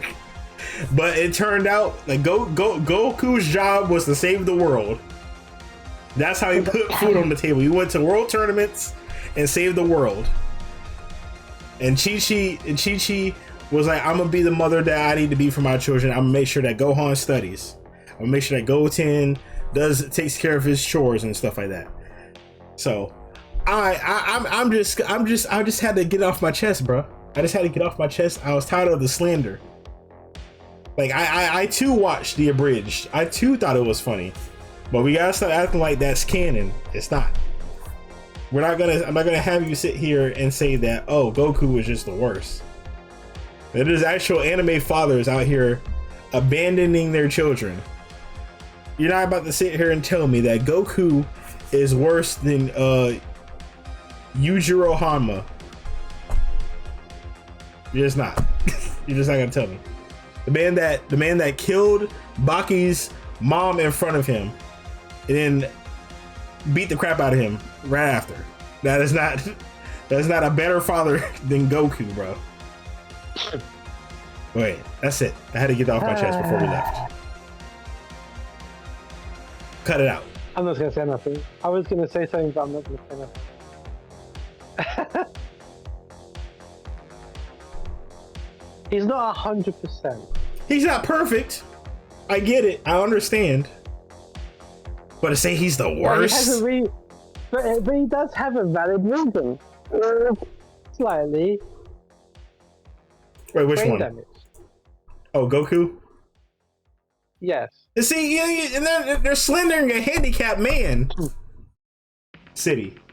Man has a mental health issues.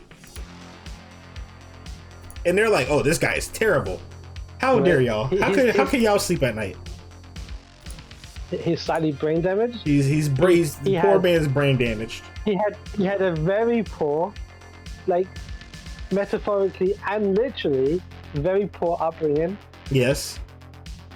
You know, preach to him, City. Preach to him. His only mentor was an old man who died for him. And then he was left to fend for himself, traveling the world. Fend for himself. 5 to 8 years old. And his follow-up guardian was a perverted old man and a turtle. Like, come on now. And he still did his best as a father. How dare y'all slander his name? How dare y'all? Like when he was a teenager, he thought getting married was like, I'm pretty sure it was like food or something. Or you know, yeah. So when he realized what it was, he still went through with it as a man. He still put that ring on Chi-Chi's finger. Okay, they say it's controversial. I'm getting off.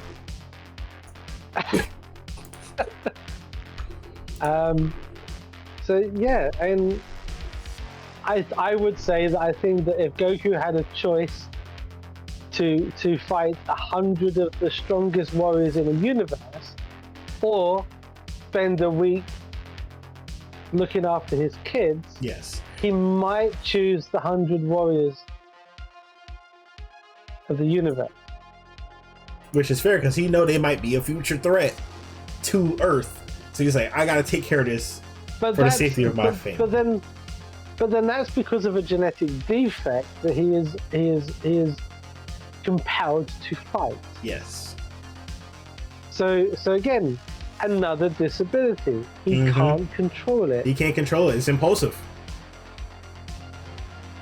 And mind you, the moment Gohan got kidnapped by Raditz, what did Goku do? He went to his number one opposition, Piccolo, and said, hey, I know we got beef, bro, but I need your help, player. Can you help me? Yeah. I need to get my son back. So my son is my life. And somewhere along the line, he did also say, look, I might be away for a while. Can you raise my son for me? Can you take care of him? Can you be his surrogate father? Because I might not always be here. Yep. And it worked. Because Piccolo is probably at times more of a dad than Goku, but then Piccolo also left Gohan out in the wilderness to fend for himself when he was like 6 years old. Yeah. So it's just the way of the world. I mean, it was either dad or death. Yeah. It's like either you die now or you die in a year. Like, what are we doing? That's what they'll say. That was Dragon Ball Z. If you want to talk about bad fathers in Dragon Ball Z, then I would say that Vegeta is probably a much worse a father. Clock it. King Cold is a worse father. Clock it. How you got two sons that don't like each other? Technically, Bibbidi is a worse father. Clock it. Oh, they said they rocking with Bibbidi. They said they rocking with Bibbidi. Apparently, City, my fault. They said that was controversial. Technically. They said that was controversial. I can see, yeah. They didn't like that one. The powers that be didn't like that one. Oh, see, yep. So, no, yes and no, Custard. So in the story of Dragon Ball Z, Goku grows up living in the world, and there is this character called Piccolo, who at the time is actually known as Demon King Piccolo. Demon King Piccolo, and he at a point that Goku defeats him, he kind of spews out an egg that's essentially an offspring, kind of. And that offspring then becomes Piccolo, who at first is bad, but him and Goku truce and fight, and as the show goes on, they become like, so you can say like blood brothers, really. They are loyal to each other to a fault, really.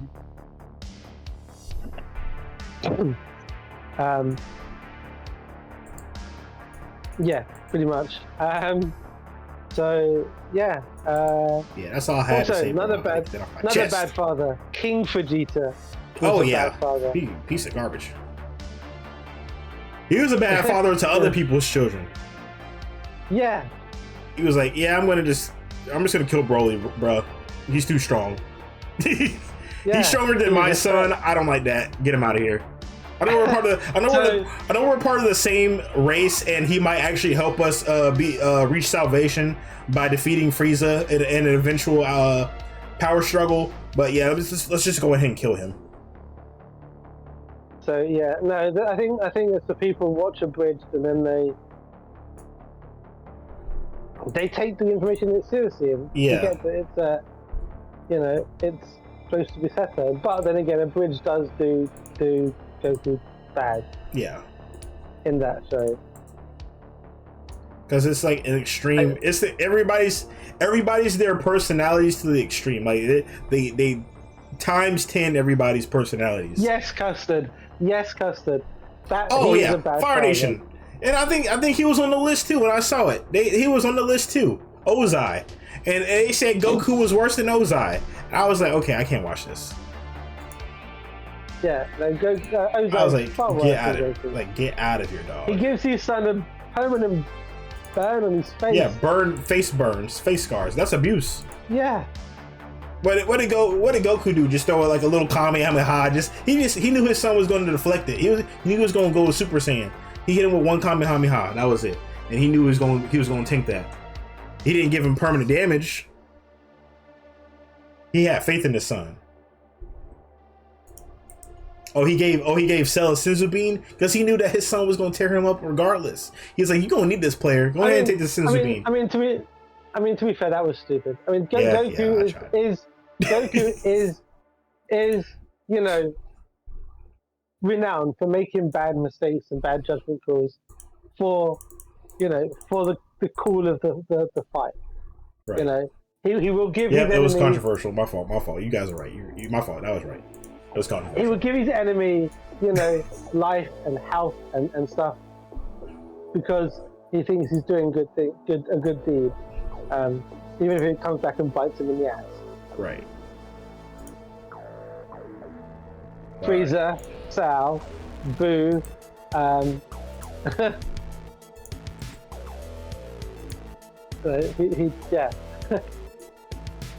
But yeah, I just had to sometimes leave a. Oh, go ahead. I would say he does sometimes leave a trail of problems that other people have to clean up. Yeah. But he's not a bad father. It's just. There's one thing he is not. I will refuse. I refuse to hear that. Goku is not a bad father.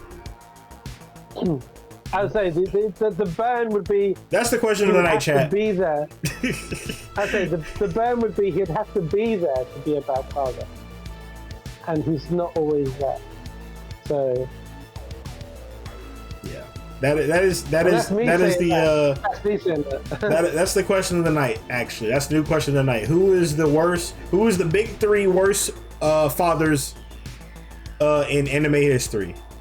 That would be the question of the night, and we will have that answered next time on the Night City podcast. So let me go ahead. The next time would be nominations. Oh yeah, hopefully by the next time we do this, it will be the Game Awards season. So next month, they'll start dropping the nominations, I'm pretty sure, and then we'll get to it in November, the actual show.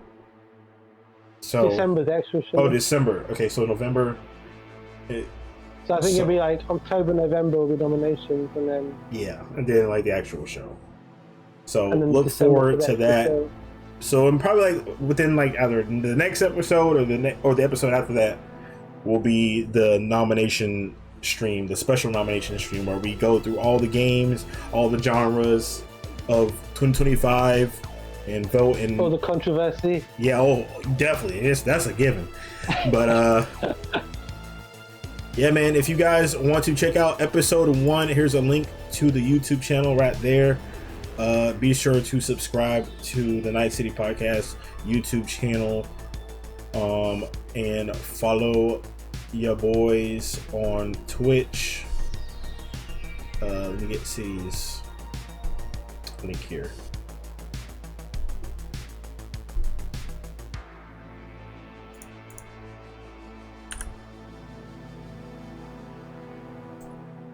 And what was the promotion on it?